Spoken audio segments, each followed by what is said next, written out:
गड़गड़ाहट, हॉल कांपने लगा और लगातार हिलने लगा। सभी का ध्यान पूरी तरह से मैजिक स्टाफ की ओर आकर्षित हो गया।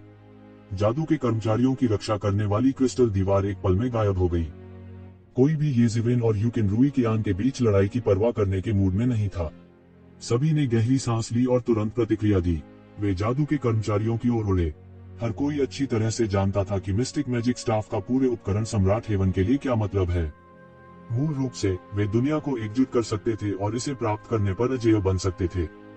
यहाँ तक एक राजा स्तर का पावर हाउस भी सुप्रीम डाउ टूल के हमले का विरोध करने की हिम्मत नहीं करेगा। अन्य लोगों की तो बात ही छोड़ दें। वह हमारे टूल एम्परर पवेलियन का है। आप में से किसी को भी इसे छूने की अनुमति नहीं है। टूल सम्राट पवेलियन के कई विशेषज्ञ भी उड़े। यूकेन-रुई की यान जो जमीन पर पड़ी थी दहाड़ती रही, लेकिन उसके पास उनका पीछा करने की ताकत नहीं थी। जिस तरह हर कोई वंडर मैजिक स्टाफ पर झपटने ही वाला था, उसी तरह एक सिलहूट सभी के पास से गुजरा और वंडर मैजिक स्टाफ पर झपटा।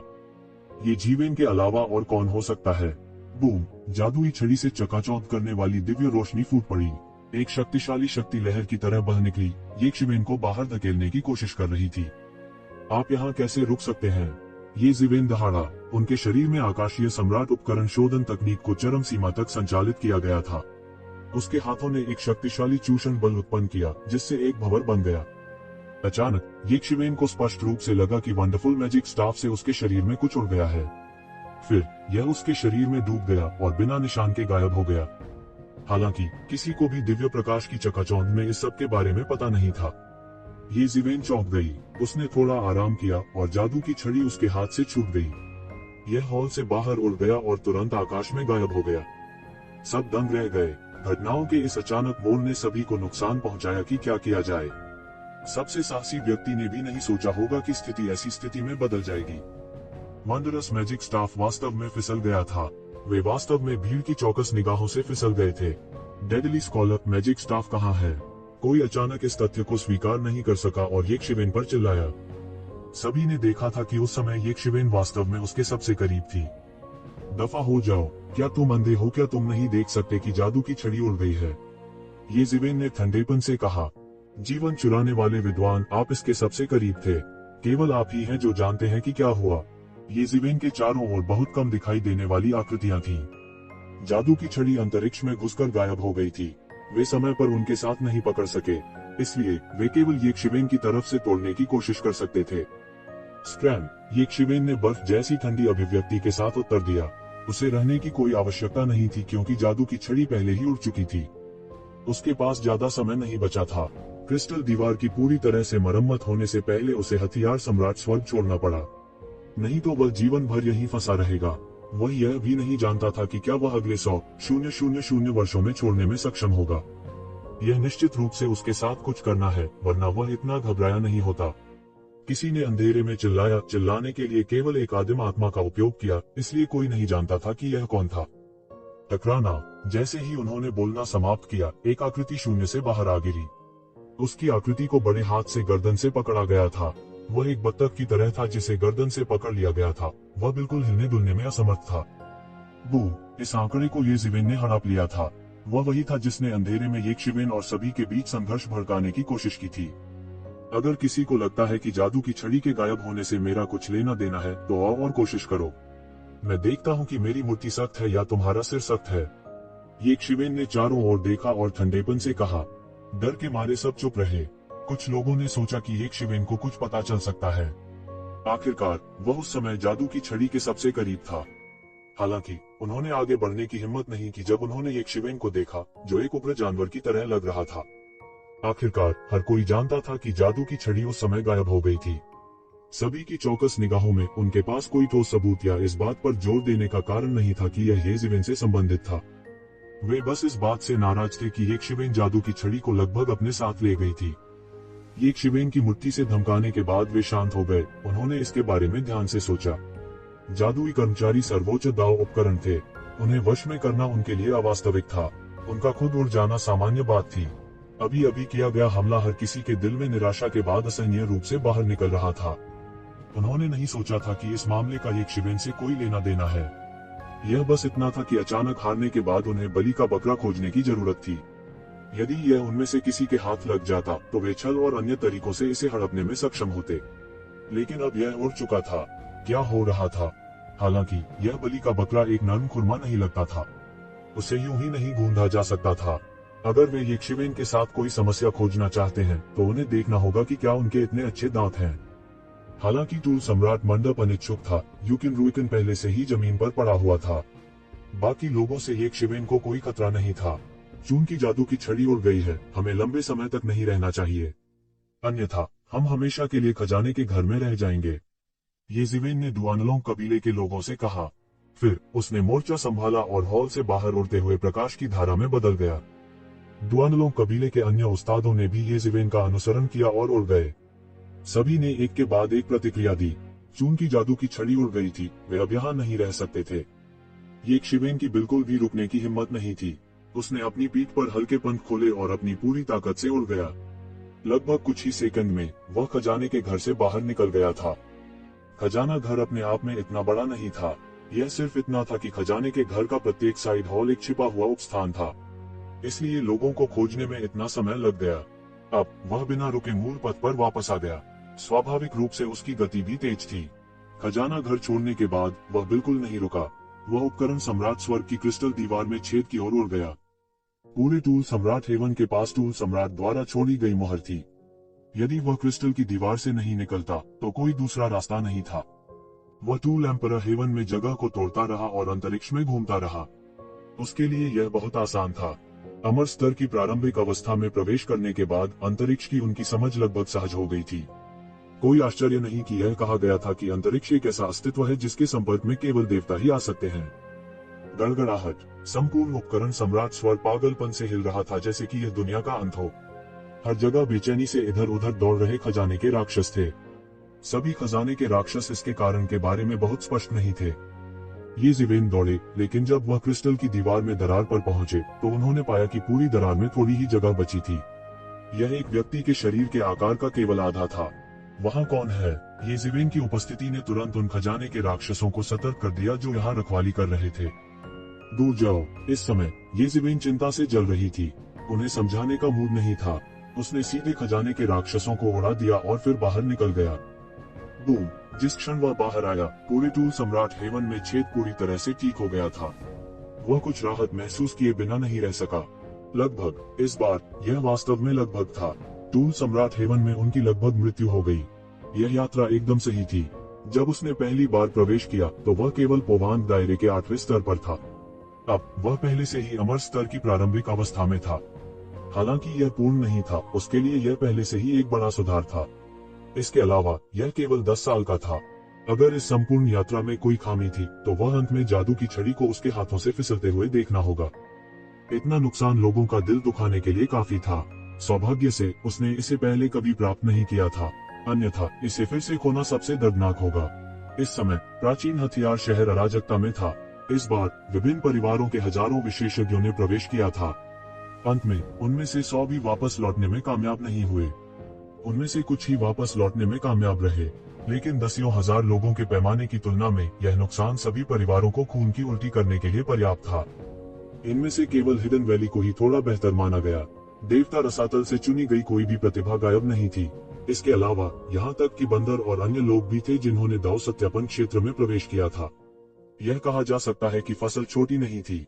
यद्यपि प्राचीन वस्तुएं जो विभिन्न स्थानों से स्थानांतरित की गई थी, वे सभी नष्ट हो गई थी, फिर भी इसे स्वीकार्य सीमा के भीतर माना जाता था। मूल रूप से 10 में से केवल 1 या 100 में से एक भी देवता क्षेत्र के शिखर पर देवता बन सकता था। इस बार यह कहा जा सकता है कि वे भाग्यशाली थे। अन्य कुलों को भारी नुकसान हुआ और कई ऐसे थे जो पूरी तरह से नष्ट हो गए थे। केवल एओशिबा ही ड्रैगन द्वीप से बच निकली। यह कहा गया था कि ड्रैगन द्वीप पर हर कोई पागल हो गया था और उपकरण सम्राट स्वर्ग में खजाने के राक्षसों को विलंबित करने के लिए अपने जीवन काल को जला दिया था। वे एओशिबा को टूल एम्परर हेवन से बाहर ले गए। फिर भी एओशिबा गंभीर रूप से घायल हो गए थे और थोड़े समय में ठीक नहीं हो पाएंगे। इस बार ड्रैगन द्वीप ने बहुत सारे विशेषज्ञ भेजे। कहा जा सकता है कि उन्हें दोहरा नुकसान हुआ। प्राचीन हथियार शहर में कई अत्याचारी प्रभामंडल भड़क उठे। वे सभी विभिन्न कुलों द्वारा भेजे गए शीर्ष विशेषज्ञ थे। एक ऐसी स्थिति का सामना करते हुए जो 1 लाख वर्षों में नहीं बदली थी, वे अचानक घबरा गए।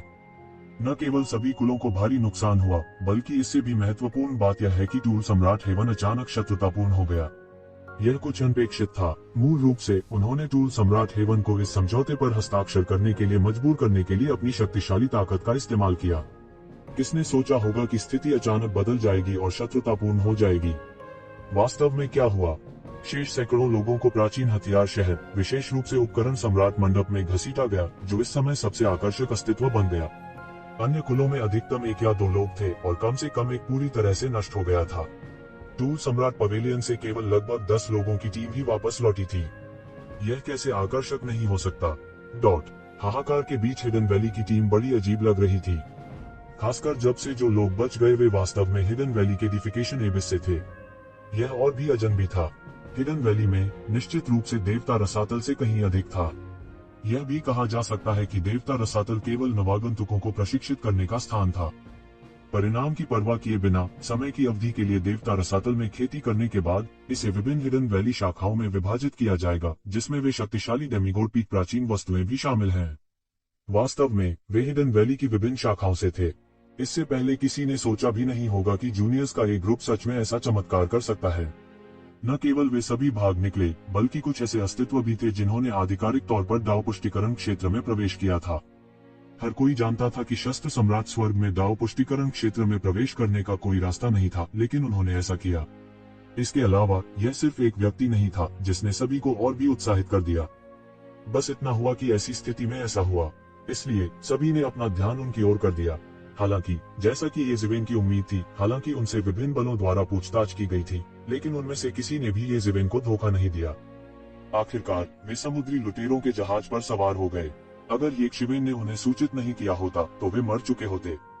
हालांकि उन्होंने यह खबर उन प्राचीन वस्तुओं को नहीं बताई, जो पहले से ही एक बड़ी बात थी। इसके अलावा भले ही यह उनके लिए ही क्यों न हो, वे यह प्रकट नहीं कर सकते थे कि वे इस खबर को पहले से जानते थे। अन्यथा न केवल उन्हें हिडन वैली में प्रमुख शाखाओं के हमलों का सामना करना पड़ेगा, बल्कि अन्य राजा सम्मेलन संप्रदाय भी पागल हो जाएंगे। कारण तो सभी को समझ में आया, लेकिन उन्होंने एक ही बार में इतने टैलेंट गंवा दिए थे। उनमें से कई को दाव पुष्टिकरण क्षेत्र में प्रवेश करने की आशा भी थी। वे कैसे शांत हो सकते थे? यह देखते हुए कि वे येज़ेवेन से कोई जानकारी प्राप्त नहीं कर सके, प्रमुख बलों ने तुरंत हार मान ली। आखिरकार उन्हें नहीं लगा कि इस मामले का उनसे कोई लेना देना है। हथियार सम्राट स्वर्ग में अचानक परिवर्तन कुछ ऐसा नहीं था जिसे वे नियंत्रित कर सकें। इसलिए उनकी राय में वे अधिक से अधिक भाग्यशाली थे। आखिरकार इस बार हिडन वैली को वास्तव में भारी नुकसान हुआ था। अन्य बलों की तुलना में यह केवल थोड़ा बेहतर था। उनमें से येज़ेवेन ही थी जो आखिरी समय में बच निकली थी। हालांकि उन्होंने बहुत अधिक ध्यान आकर्षित नहीं किया। हालांकि सैकड़ों लोगों के जीवित बचे होने की कथा के अनुसार अकेले येज़ेवेन ने पूरे युद्ध के मैदान को दबा दिया था। उसे सभी प्रमुख ताकतों का ध्यान केंद्रित होना चाहिए था, पर अब कोई इस बात की सुध लेने के मूड में नहीं था। बाहर आने के बाद येज़ेवेन को प्राचीन टूल सिटी में हिडन वैली का ठिकाना मिला। बंदर व अन्य लोग भी वहीं थे। लिंगफी और हिडन ड्रैगन भी अस्थायी रूप से वहां रहे और नहीं गए। येज़ेवेन, मैं इस बार अपने जीवन के लिए तुम्हारा कर्जदार हूँ। नीली आंखों वाले गोल्डन टॉड ने एक कदम आगे बढ़ाया और कहा। वे भागने वाले पहले जत्थे थे, लेकिन फिर भी उन पर अभी भी खजाना राक्षसों द्वारा हमला किया गया था जो तेजी से भागे। सौभाग्य से वे उस समय पहले से ही बाहर निकलने से दूर नहीं थे, इसलिए वे सफलतापूर्वक भागने में सफल रहे। हालांकि कई लोग ऐसे भी थे जो उनसे ज्यादा बदकिस्मत थे। ऐसी दुखद स्थिति में ड्रैगन द्वीप अकेला नहीं था। कई ताकतों ने अपनी तरफ से पूरी कोशिश की, लेकिन फिर भी वे बच नहीं पाए। उनमें से कई खजाना दानव सेना द्वारा मारे गए थे जब वे अभी भी खजाने में थे। कभी कभी कुछ भागने में सफल रहे, लेकिन क्रिस्टल दीवार के पास लंबे समय से इंतजार कर रही ट्रेजर दानव सेना के सामने वे बिल्कुल भी लड़ने में असमर्थ थे और मारे गए।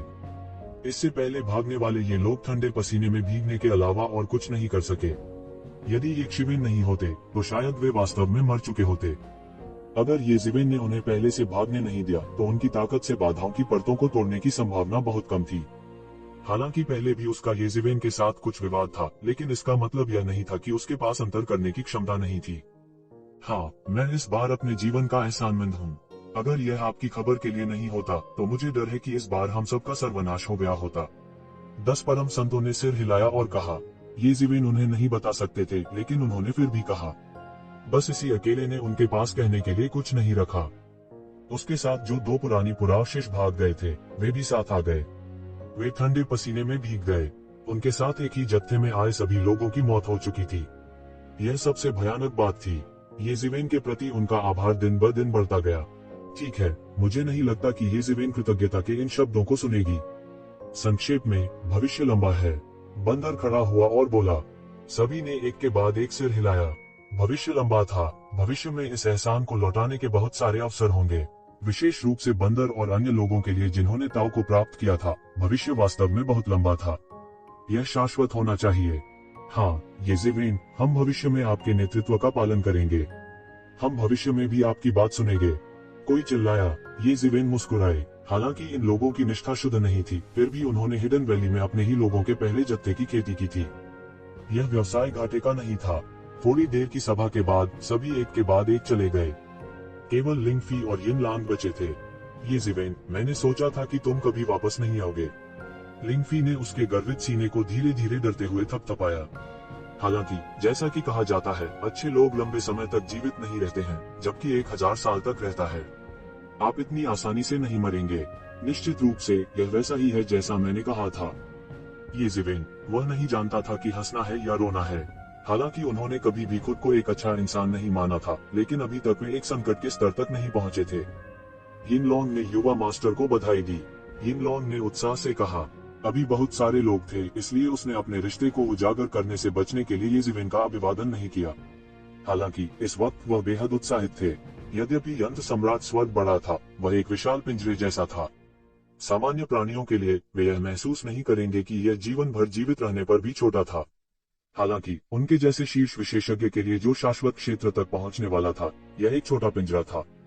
अब जब वह यंत्र सम्राट स्वर्ग के बंधनों से अंततः मुक्त हो गया था, तो वह खुले समुद्र में एक मछली और आकाश में एक पक्षी की तरह था। वह अंततः बाहरी दुनिया को देख सकता था और जीवन के लिए एक ही स्थान से बंधा नहीं रह सकता था। उठो, मेरे यहाँ इतने नियम नहीं है। येज़िवेन ने अपना हाथ हिलाया और कहा, वैसे क्या ये वुडी तुम्हारे साथ वापस नहीं आया? उसने ये वुडी को भीड़ में नहीं देखा, इसलिए उसे थोड़ा अजीब लगा। उस मठ ने कहा कि उसे इस बार एक दिव्य अनुभूति हुई थी और वह एकांत में अभ्यास करने के लिए वापस जाना चाहता था, इसलिए उसने आपके बाहर आने का इंतजार नहीं किया और आपसे कहा कि जब आपके पास समय हो तो नौसंत पर्वत पर उसकी तलाश करें। लिंगफी ने कहा। मठ, येज़िवेन की लार लगभग दम घुटने लगी थी। वह हंसे बिना नहीं रह सका। कितने साल हो गए थे? उस समय उसके अलावा शायद कोई ऐसा नहीं था जो यह कहने की हिम्मत करता कि ये वुडी एक मठ था। आपने उसकी जड़ों के माध्यम से कैसे देखा? येज़िवेन ने अपनी हंसी रोकते हुए कहा। क्या यह देखना मुश्किल है? मैंने इसे एक नजर में देखा। जैसे ही उसने यह कहा, लिंगफी की आंखों में एक अजीब सा रूप दिखाई दिया। यह उसके सामान्य हल्के भूरे रंग के पुतलियां नहीं थी। इसके बजाय यह एक 6 नुकीली सितारा सन्नी थी, और एक पूर्णिमा इस 6 नुकीली सितारा सन्नी के ऊपर लटक रही थी। यह एक ही समय में सुरुचिपूर्ण और शैतानी लग रहा था। हे, मैं अद्भुत हूँ, है ना? यह हमारे पतित देवदूत कबीले की अद्वितीय जादुई शक्ति है। इसे ट्रायल्स आई कहा जाता है। परीक्षण की नजर से कोई बुराई नहीं छिप सकती। कोई भी छुपाना व्यर्थ है। येज़िवेन चुपके से अवाक रह गई। किसी को पता होना चाहिए कि भले ही उसने मोचन की आंख खोली हो, वह भेड़िए के शावक के शरीर के आर पार नहीं देख सकता था। लेकिन अब लिंगफी ट्रायल आई की मदद से अपने शरीर के आर पार देख सकता था। वह वाकई अलग थी। हालांकि इसका मतलब यह नहीं था कि परीक्षण की आंख मोचन की आंख से अधिक शक्तिशाली थी। यह केवल कहा जा सकता है कि प्रत्येक की अपनी ताकत थी। लेकिन फिर भी यह परीक्षण की आंख वास्तव में साधारण नहीं थी। लेकिन वह इससे नफरत करता है जब लोग उसके शरीर का जिक्र करते हैं। आप इसे उसके सामने नहीं कह सकते थे, है ना? येज़िवेन ने लिंगफी को संदेह से देखा और कहा, मैंने किया। लिंगफी ने उदासीनता से कहा। फिर तुमने लड़ाई नहीं की? येज़िवेन ने लिंगफी को देखा। फिर उसने लॉन्ग यिन को देखा, जिसके चेहरे पर एक कड़वी मुस्कान थी। वह तुरंत उत्तर जानता था।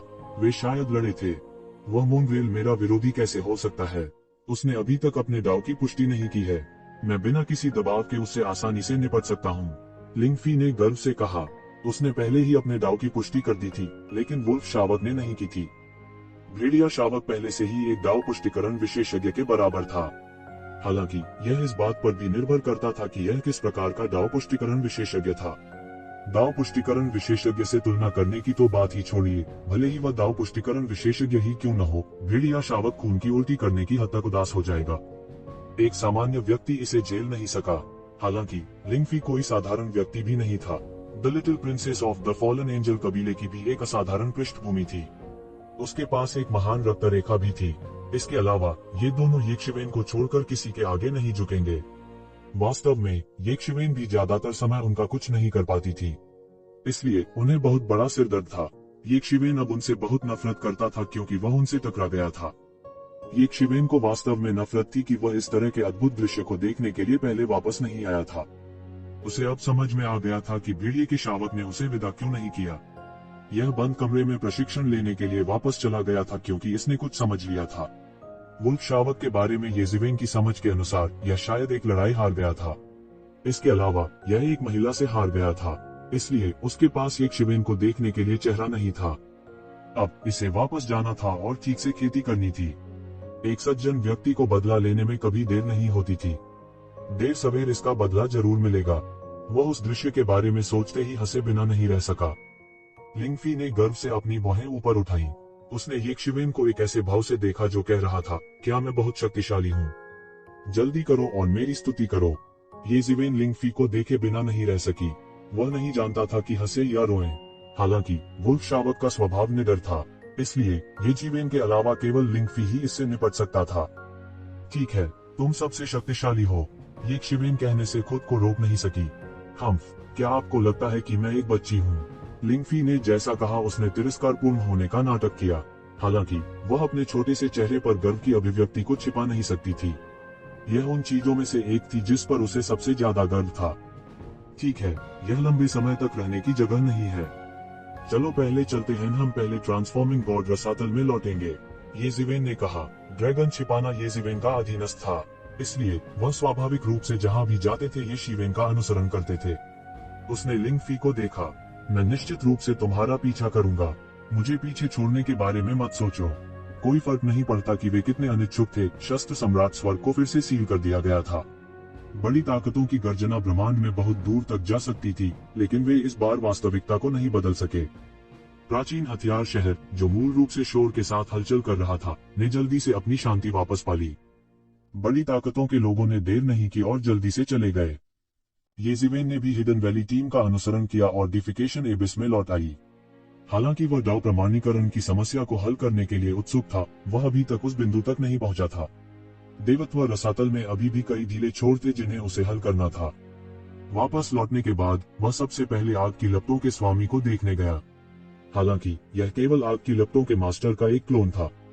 तभी उसे पता चला कि आग का असली मास्टर 10,000 से अधिक वर्षों से एकांतवास में था।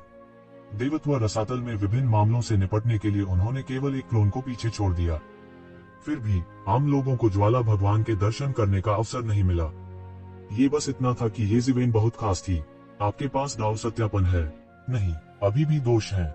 आपको पूरी तरह से दाव सत्यापन नहीं होना चाहिए। ज्वाला भगवान की आंखें मशाल की तरह थीं। उन्होंने एक नजर में येशिवेन के दाव वैलिडेशन की स्पष्ट खामियों को लगभग समझ लिया था। यह दाव सत्यापन की तरह नहीं लग रहा था। तुम्हारी आंखें मशालों की तरह हैं। यह सही है, येशिवेन ने कहा। आपकी स्थिति अजीब है। ज्वाला भगवान ने अपनी बाहें चढ़ा ली जैसे वह कुछ गणना कर रहे हों। आपके लिए ऐसा होना चाहिए क्योंकि आप अतीत को काट नहीं सकते। तुम्हारे हृदय में कोई ऐसी गांठ अवश्य है जो खोली नहीं जा सकती। यह मामला आसान नहीं है, यह आप पर निर्भर है। येशिवेन ने सिर हिलाया। इस मामले में कोई उसकी मदद नहीं कर सकता था, लेकिन इस बार मैंने आपको मुख्य रूप से शस्त्र सम्राट स्वर्ग में स्थिति को समझने के लिए आने के लिए कहा। आप कितना जानते हैं? ज्वाला भगवान की आंखें चाकुओं की तरह तेज थी जैसे वो येशिवेन को भूल रहे थे। वे सब पहले ही चले गए, इसलिए वे नहीं जानते। और आपको खजाने के लिए लड़ाई में भाग लेना चाहिए था। कोई खबर नहीं है। येशिवेन के दिमाग में हजारों गणनाएं कौंध गईं और वह तुरंत जवाब देना जानता था। उसने कुछ ऐसी बातें कही जो वह कह सकता था, लेकिन उसने यह नहीं कहा कि वह इस मामले को पहले से जानता था। अन्यथा वह निश्चित रूप से परिणाम भुगतने में सक्षम नहीं होता। यहाँ तक ज्वाला प्रभु भी उसकी रक्षा करने में सक्षम नहीं होंगे। आखिर यह मामला बहुत बड़ा था। एक ही बार में दर्जनों पुराने एंटीक मारे गए। हालांकि वे सभी पुरानी प्राचीन वस्तुएं थीं, फिर भी उन्हें हिडन वैली की विभिन्न शाखाओं की मुख्य शक्तियां माना जा सकता था। तो ऐसा ही है, कोई आश्चर्य नहीं कि उपकरण सम्राट हेवन वास्तव में इस बार सेना में शामिल हो गया। तो यह पता चला कि यह प्रोफेंडिटी स्टाफ के लिए है। मास्टर ऑफ फ्लेम्स ने आंख भरी और अंत में कारण समझ गया। अगर यह वंडर स्टाफ की वजह से है तो यह समझ में आता है। अगर वंडर स्टाफ डिफिकेशन एबिस में है तो हम हिडन वैली वंडर स्टाफ को कभी भी खोने नहीं देंगे, भले ही हमें दूसरी ताकतों के साथ बाहर निकलना पड़े। सौभाग्य से उपकरण सम्राट हेवन के लोगों को वंडर स्टाफ नहीं मिला। अन्यथा उपकरण सम्राट के प्रतिबंध को तोड़ने से पहले यह केवल समय की बात होगी। उद्धरण चिन्ह।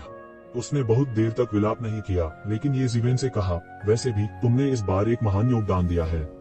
मैंने पहले ही विशिष्ट विवरणों की जांच कर ली है। दूसरे क्षेत्र में आपके लिए एक पद होना चाहिए और पुरस्कार बाद में जारी किए जाएंगे। धन्यवाद, आपका सम्मान। येज़िवेन ने अपने हाथ जोड़कर कहा। हालांकि मुझे आपसे कुछ पूछना है। क्या आपने कभी कुछ शिष्यों को लेने के बारे में सोचा है? लपटों के मास्टर ने पूछा। शिष्य? येज़िवेन थोड़ा अवाक रह गई। वह एक पल के लिए स्तब्ध रह गया, जैसे वह प्रतिक्रिया नहीं दे सकता। हाँ, हालांकि आपको पूर्ण दाव सत्यापन नहीं माना जा सकता है। सामान्य दाव सत्यापन विशेषज्ञ अब आपके लिए मेल नहीं खाते हैं। यह कहा जा सकता है कि आप पहले से ही देवत्व रसातल के ऊपरी क्षेत्रों में हैं। पैथियन पैलेस में आपके लिए एक दिव्य आसन होना चाहिए। स्वाभाविक रूप से यह पहले से अलग है। एक बल के लिए सबसे महत्वपूर्ण चीज प्रतिभा और विरासत है। मुझे नहीं लगता कि मुझे ज्यादा कुछ कहने की जरूरत है, तुम्हें भी समझना चाहिए। लपटों के मास्टर ने येज़िवेन को देखा और उसका अर्थ पहले से ही बहुत स्पष्ट था। बेशक आपको ऐसा करने की आवश्यकता नहीं है और यह जीत गया आपकी सामान्य खेती को प्रभावित नहीं करता।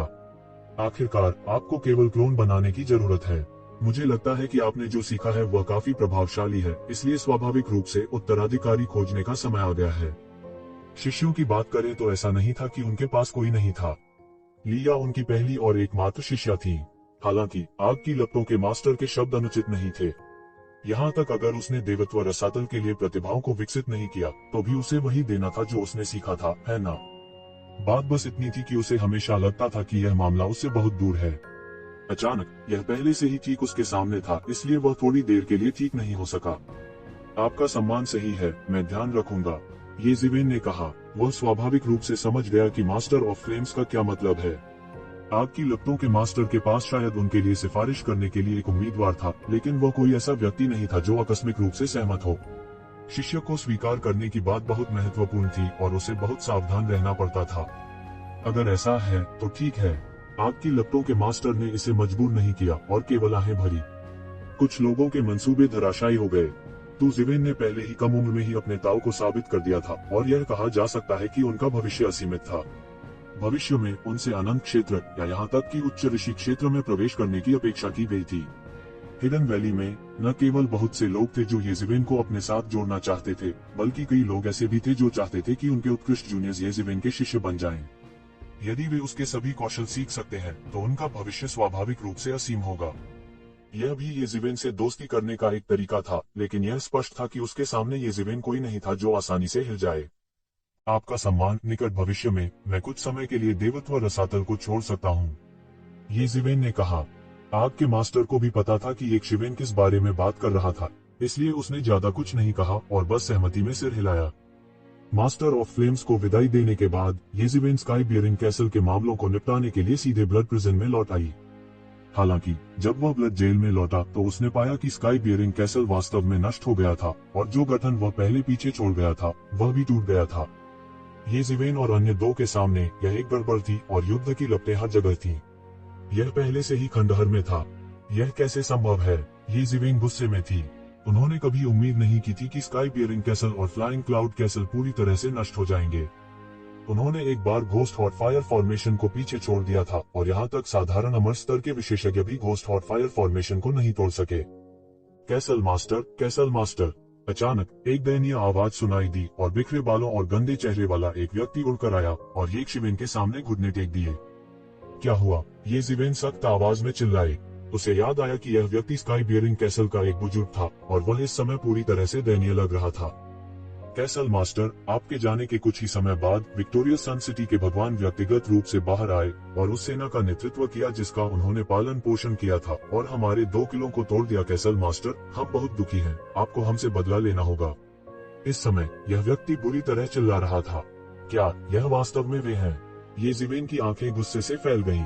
उसे उम्मीद नहीं थी कि उसकी तमाम सावधानियों के बावजूद भी वह अंत में असफल रहा। जाने से पहले उसने पहले ही कई सावधानियां बरती थी, लेकिन अंत में वह फिर भी असफल रहा। येज़िवेन, क्या फिर से कुछ मजा आया है?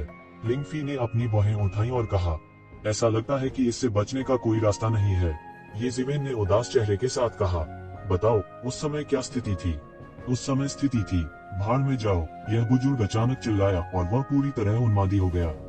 उसने येकशिवेन की छाती की ओर पंजा मारा और भयानक शक्ति ने शून्य को एक अजीब और शोकाकुल हंसी के साथ गुंजायमान कर दिया। टकराना, यह पंजा येकशिवेन की छाती पर चढ़ गया। हालांकि जिस खूनी दृश्य की उसने कल्पना की थी वह नहीं हुआ। इस पंजे ने येकशिवेन की छाती को खरोंच तक नहीं की। काका, यह बुजुर्ग अचानक चिल्लाया और उसका पूरा हाथ पूरी तरह से आग की लपटों में गिर गया। यह कैसे संभव है, यह कैसे संभव है? उस बुजुर्ग ने येकशिवेन को अविश्वास से देखा। उसे विश्वास ही नहीं हो रहा था कि उसके पंजे का कोई असर नहीं हुआ। इस पंजे में शक्ति दाव पुष्टिकरण स्तर तक भी पहुंच गई है। ऐसा लगता है कि यह आपकी अपनी शक्ति नहीं होनी चाहिए, है ना? क्या यह विक्टोरियस सन सिटी का भगवान है? येकशिवेन निश्चल रहे और उनके चेहरे के भाव भी नहीं बदले। असंभव, इस पंजे को मजबूती से पकड़ लिया गया है। यहाँ तक एक डाउ कंफर्मिंग विशेषज्ञ भी दुखद रूप से मर जाएगा। आप कैसे ठीक हो सकते हैं? इस बुजुर्ग को अभी भी विश्वास नहीं हो रहा था। बेवकूफ, येकशिवेन की अभिव्यक्ति तेजी से ठंडी हो गई और उसने अपने दिल में एक हल्का सा डर महसूस किया। अगर यह 10 साल पहले होता तो येकशिवेन गंभीर रूप से घायल हो जाती, भले ही वह इस कदम से नहीं मरती। ऐसा लगता था कि उन्होंने उससे निपटने की पूरी योजना बना ली थी। हालांकि उन्होंने कभी नहीं सोचा होगा कि उनकी खेती और शक्ति में पिछले 10 वर्षों में पृथ्वी को हिला देने वाले परिवर्तन हुए हैं। इसलिए कुछ साल पहले उन्होंने जो तरीका तय किया था वह अब उनके खिलाफ बेकार था। आप मेरे खिलाफ साजिश करना चाहते हैं। आप अभी भी इससे दूर हैं। येकशिवेन ने उपहास किया और कहा, मैं जानलेवा आभा के प्रति बहुत संवेदनशील हूँ। मैंने पाया कि शुरू से ही आपके साथ कुछ गलत था। मैं बस थोड़ा और पूछना चाहता था, अन्यथा मैं एक थप्पड़ से आपका सिर फोड़ देता। मुझे बताओ, विक्टोरियस सन सिटी के भगवान ने मेरे लिए और क्या तैयार किया है? कैसल भगवान, कृपया मेरी जान बख्श दें। कैसल भगवान, कृपया मेरी जान बख्श दें। यह बुजुर्ग प्रणाम करता रहा और जमीन दरकती रही। यदि आप मुझे नहीं बताते हैं तो मैं इसे स्वयं करूंगा। येकशिवेन ने सीधे इस बुजुर्ग को पकड़ लिया, उसकी याददाश्त निकाली और उसकी याददाश्त को खोजने के लिए सोल सर्चिंग तकनीक का इस्तेमाल किया। थोड़ी देर बाद वह पहले ही सब कुछ समझ चुका था और उसने इस बुजुर्ग को थप्पड़ मार दिया। येकशिवेन के लिए विश्वासघात बिल्कुल अक्षम्य था। येकशिवेन की ताकत इस बुजुर्ग से कहीं बेहतर थी। बुजुर्ग की याददाश्त का निरीक्षण करना उनके लिए मुश्किल नहीं था। जल्द ही वह समझ गया कि क्या हुआ था। सिर्फ 3 साल पहले विक्टोरियस सन सिटी के भगवान बंद दरवाजे के प्रशिक्षण से बाहर आए। उसने अपने सैनिकों का नेतृत्व किया और 2 किलों को तोड़ दिया। उसने सभी लोगों को किले में कैद कर लिया और दूसरों को चेतावनी देने के लिए उन्हें विक्टोरियस सन सिटी के बाहर पिंजरों में कैद कर दिया।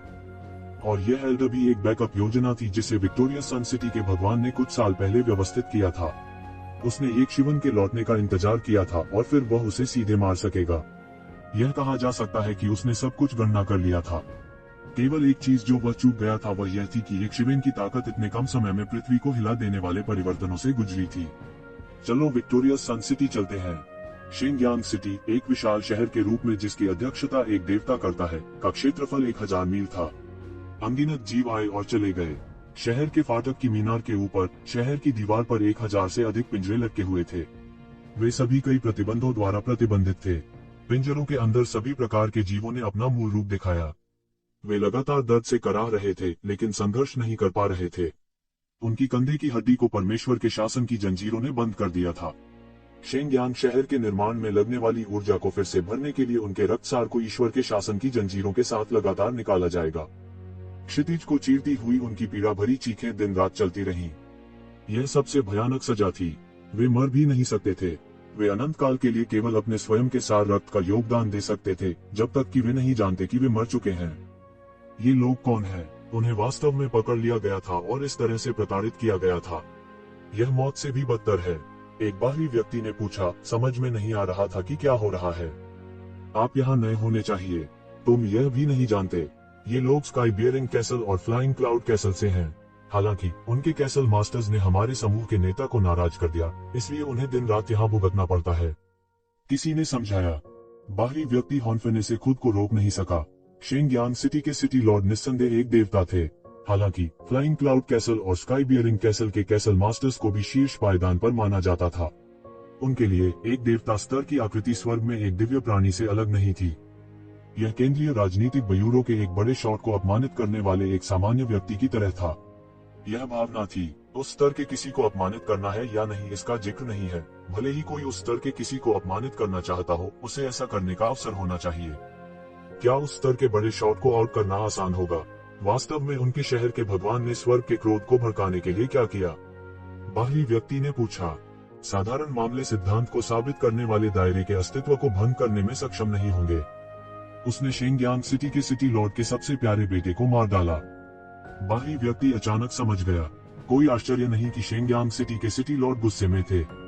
साधारण मामले सिटी लॉर्ड जैसे शक्तिशाली अस्तित्व को हिला नहीं पाएंगे। अचानक, जबकि हर कोई अभी भी चर्चा कर रहा था, आकाश से एक बहुत बड़ी और भयानक तलवार की चमक गिरी और तुरंत शहर की दीवार से टकरा गई। गड़गड़ाहट। शहर की दीवार के पार तलवार की रोशनी के रूप में एक हिंसक विस्फोट हुआ। दीवार जो हजारों फीट ऊंची थी, सैकड़ों फीट कट गई। जो हिस्सा काटा गया था, वह भी धीरे धीरे अलार्म की चीख के बीच जमीन पर गिर गया, जिससे बहुत सारी धूल उठी। हजारों पिंजरे भी एक के बाद एक जमीन में धंसते हुए गिर पड़े। टकराना, टकराना, टकराना। हजारों किलोग्राम वजनी पिंजरों में तेज आवाज के साथ विस्फोट हुआ।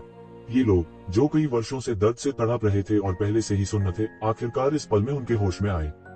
कुछ बड़ा हुआ था, जिसकी उन्होंने कभी उम्मीद नहीं की थी। विस्मयादिबोधक और कोलाहल के बीच एक दुबली पतली आकृति मुख्य सड़क से धीरे धीरे चली। यह धीमा लग रहा था, लेकिन यह वास्तव में तेज था।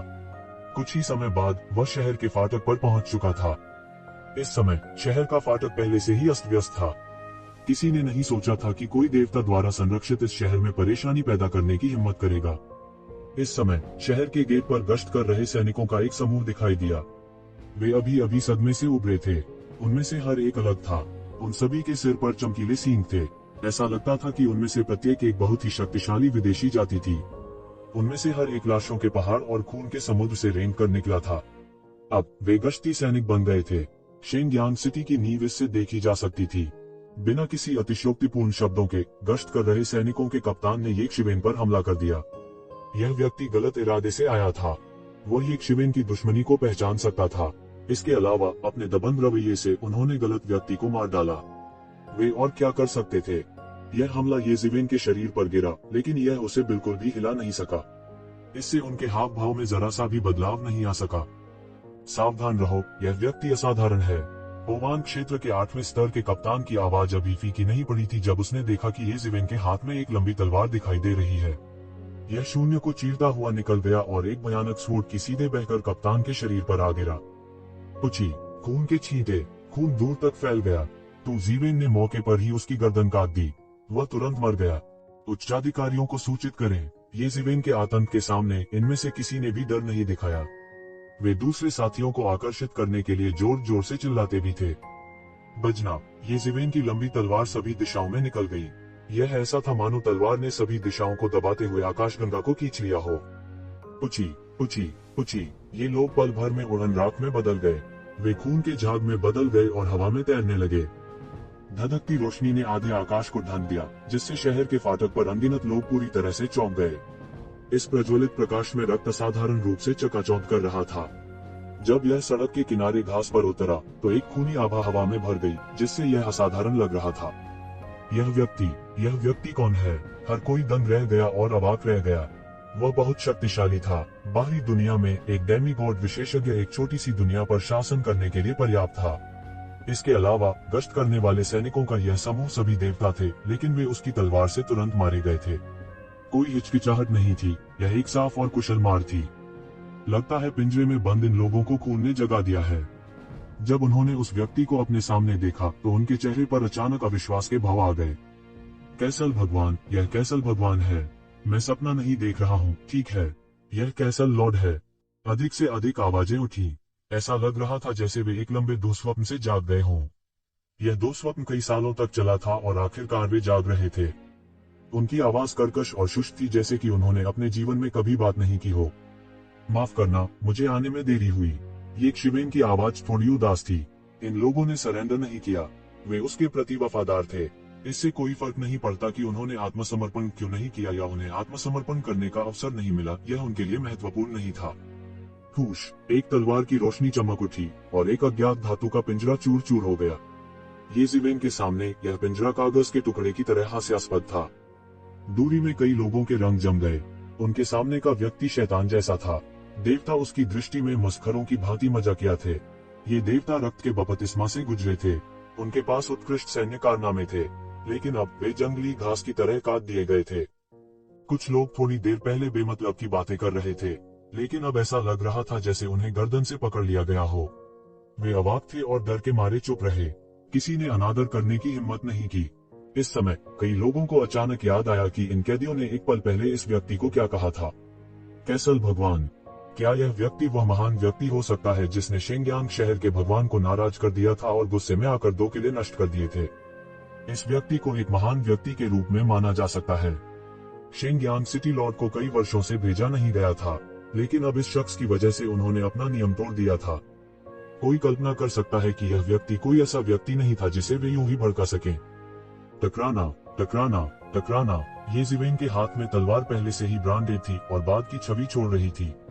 इन पिंजरों को एक के बाद एक तोड़े जाने के कारण तेज आवाज सुनाई दी। हालांकि फ्लाइंग क्लाउड कैसल और स्काई बियरिंग कैसल के ये लोग बहुत लंबे समय से कैद में थे। उनके बहुत सारे रक्तसार चूस लिए गए थे। उनमें रेंगने की भी ताकत नहीं थी। जल्द ही येज़िवेन ने एक तकनीक चुटकी ली। उसके शरीर में फीनिक्स की हल्की फुल्की स्पष्ट चीख गूंज रही थी। एक सुनहरी रोशनी आसमान में उड़ गई।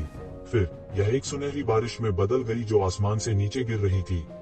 फिर जिस बात ने सभी को आश्चर्यचकित किया वह यह था कि ये लोग, जिन्हें इस हद तक प्रताड़ित किया गया था कि वे अधमरे थे, वास्तव में नग्न आंखों से दिखाई देने वाली गति से ठीक हो रहे थे। इन लोगों को अचानक पता चला कि उनकी चोटें वास्तव में ठीक हो गई हैं। वास्तव में वे आश्चर्यजनक गति से ठीक हो रहे थे।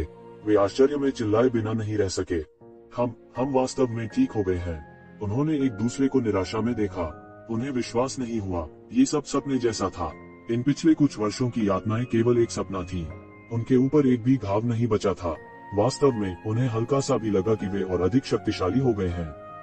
कैसल लॉर्ड अधीनस्थ जिन बुहुआन ने कैसल लॉर्ड को बधाई दी। एक आकृति लड़खड़ा कर रेंगती हुई येज़िवेन की तरफ आ गई। यह जिन बुहुआन था। इस समय हालांकि जिन बुहुआन को येज़िवेन ने ठीक कर दिया था, फिर भी वह बहुत शर्मिंदा दिख रहा था। उसके चेहरे से आंसू बहने लगे।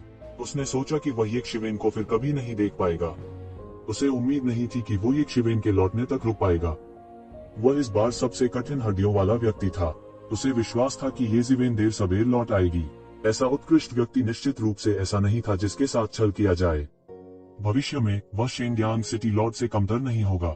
अगर येज़िवेन वापस आते तो उन्हें उनका विश्वासघात दिखाई देता।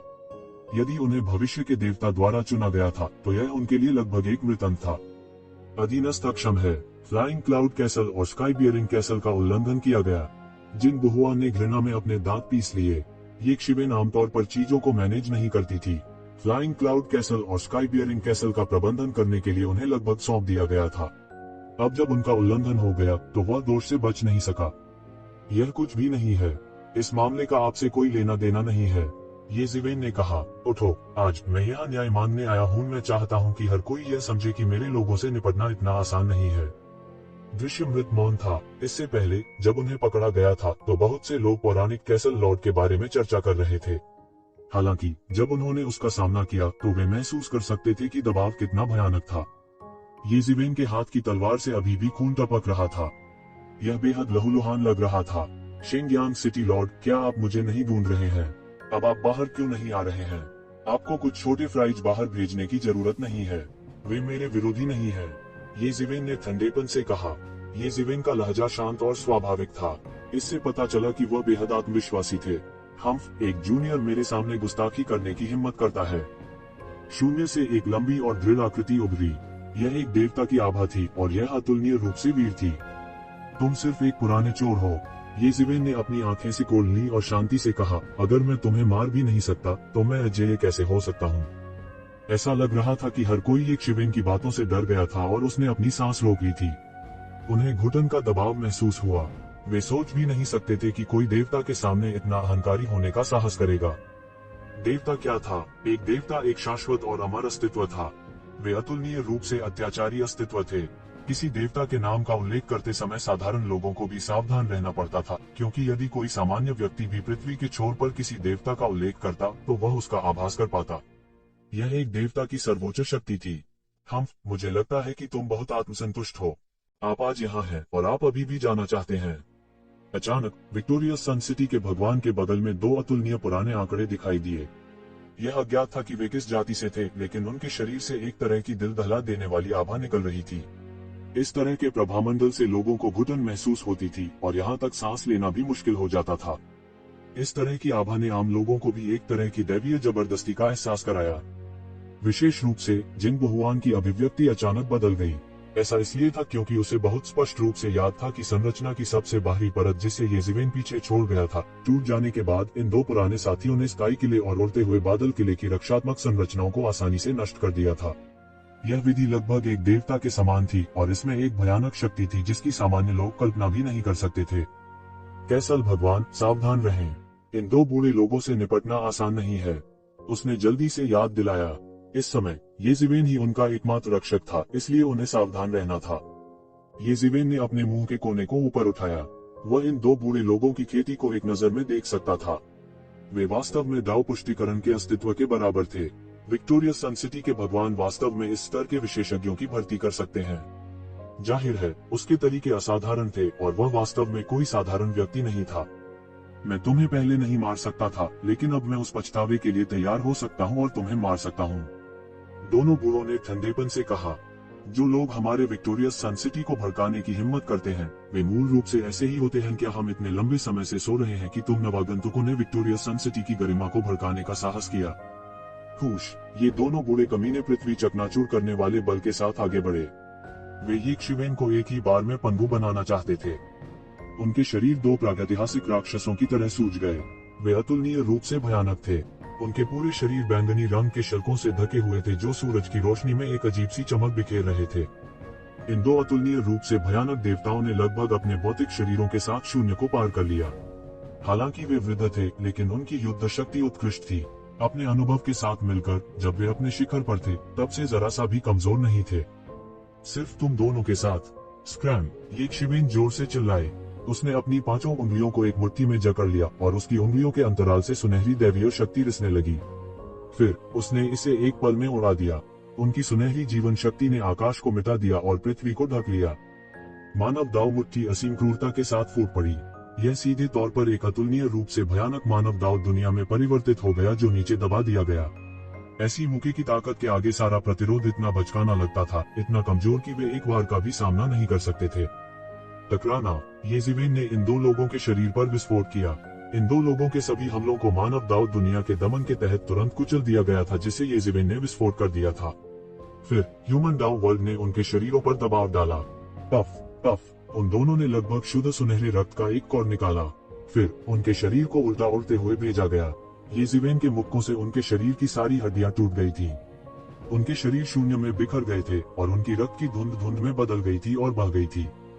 एक मुक्का, बस एक मुक्का। ये दो पुराने कमीने जो दाव मान्यता के बराबर थे, येज़िवेन द्वारा विरोध करने की क्षमता के बिना मारे गए थे। यहाँ तक येज़िवेन के लाभ का भी परीक्षण नहीं किया गया था। वह उपहास किए बिना नहीं रह सका।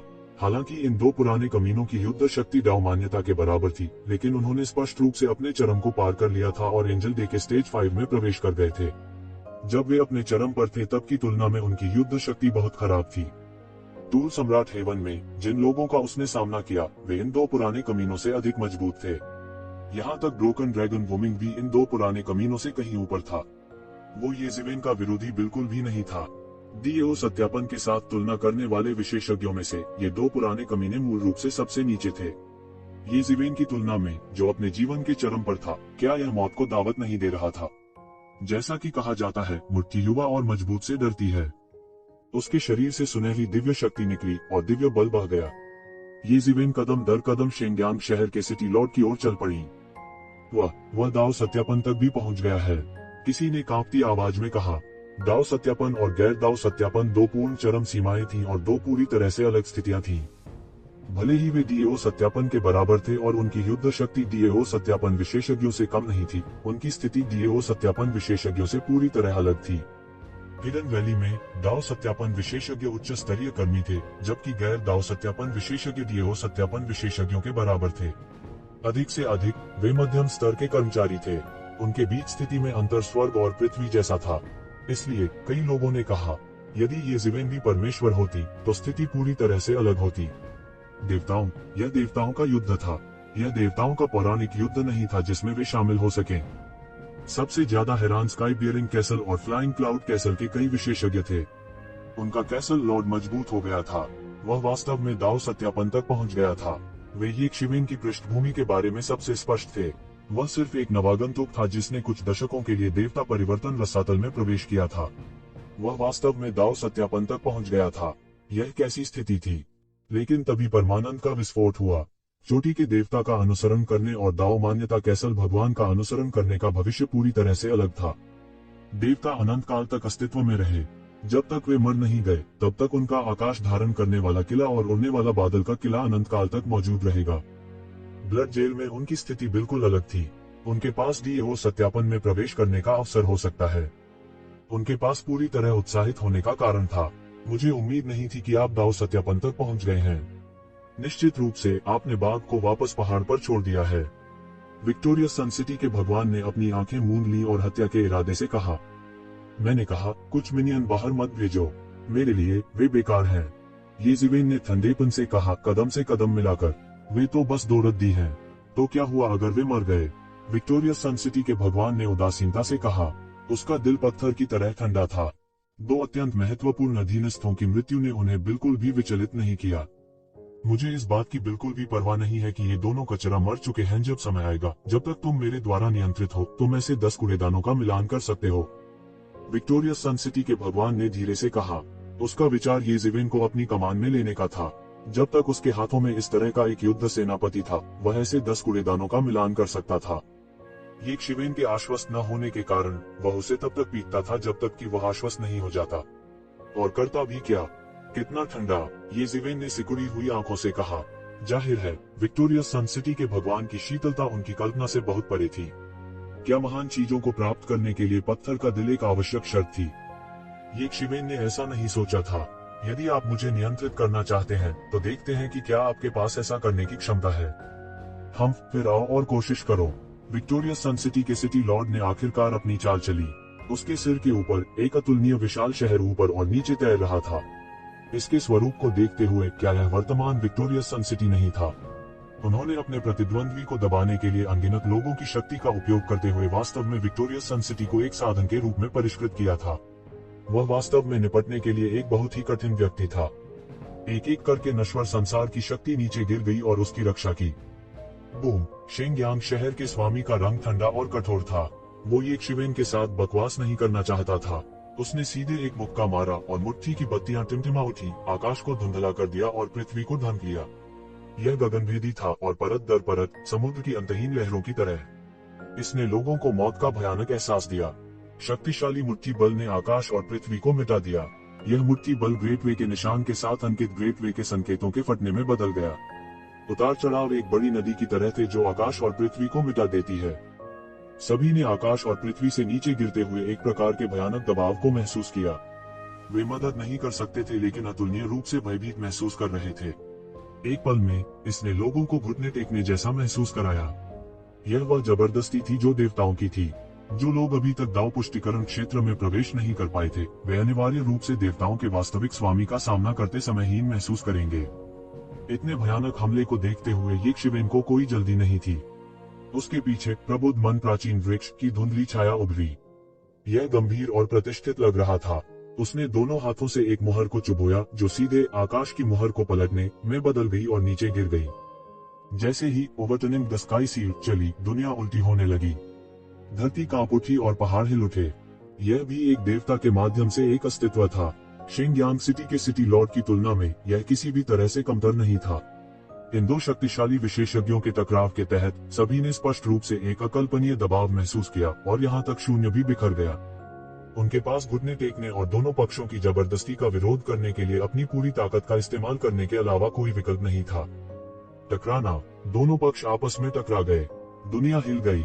जिस स्थान पर उन दोनों ने लड़ाई की थी वहां से एक अकल्पनीय जबरदस्ती फैल गई। आध्यात्मिक ऊर्जा प्रवाहित हुई और आध्यात्मिक शक्ति राक्षसी थी। यह 9 स्वर्गों के माध्यम से चला। 2 पक्ष लड़े और आकाश गिर गया और पृथ्वी फट गई। गर्जन! विक्टोरियस सन सिटी के भगवान की आंखों में कुछ डरावनी चमक आ गई। वो ये शिवेन के साथ कुछ नहीं कर सका। उसने तुरंत एक लंबी दहाड़ निकाली। उसके पीछे विक्टोरियस सन सिटी बेहोश होकर उभरी। वह अपने प्रतिद्वंद्वी से निपटने के लिए विक्टोरियस सन सिटी की नश्वर दुनिया की संचित शक्ति का उपयोग करना चाहता था। येज़ेबेल को पराजित नहीं होना था। उसने अपनी 5 उंगलियां मुट्ठी में जकड़ ली। उनकी उंगलियों के अंतराल से दैवीय शक्ति निकली और नश्वर दुनिया की शक्ति में बदल गई। यह तुरंत मानव जाति के एक शहर में संघनित हो गया। यह शहर अतुलनीय रूप से विशाल था। यह एक दुनिया से भी बड़ा था। यह विक्टोरियस सन सिटी के भगवान के सिर के ऊपर विक्टोरियस सन सिटी के साथ पैर की अंगुली चला गया। गड़गड़ाहट, जोरदार टक्कर हुई। गड़गड़ाहट, जोरदार टक्कर हुई। दो शहर शून्य में टकरा गए जैसे कि यह दुनिया का अंत हो। अगर यह दुनिया का अंत नहीं था तो दो शहर कैसे टकरा सकते थे? शेंगयांग सिटी गवर्नर की शक्तिशाली ताकत, जो उन्नत अमर स्तर तक पहुंच गई थी, इस समय पूरी तरह से प्रदर्शित हुई थी। ये जिवेन को आखिरकार समझ में आ गया कि उसने जो घोस्ट हॉट फायर फॉर्मेशन स्थापित किया था उसे क्यों तोड़ा जा सकता है।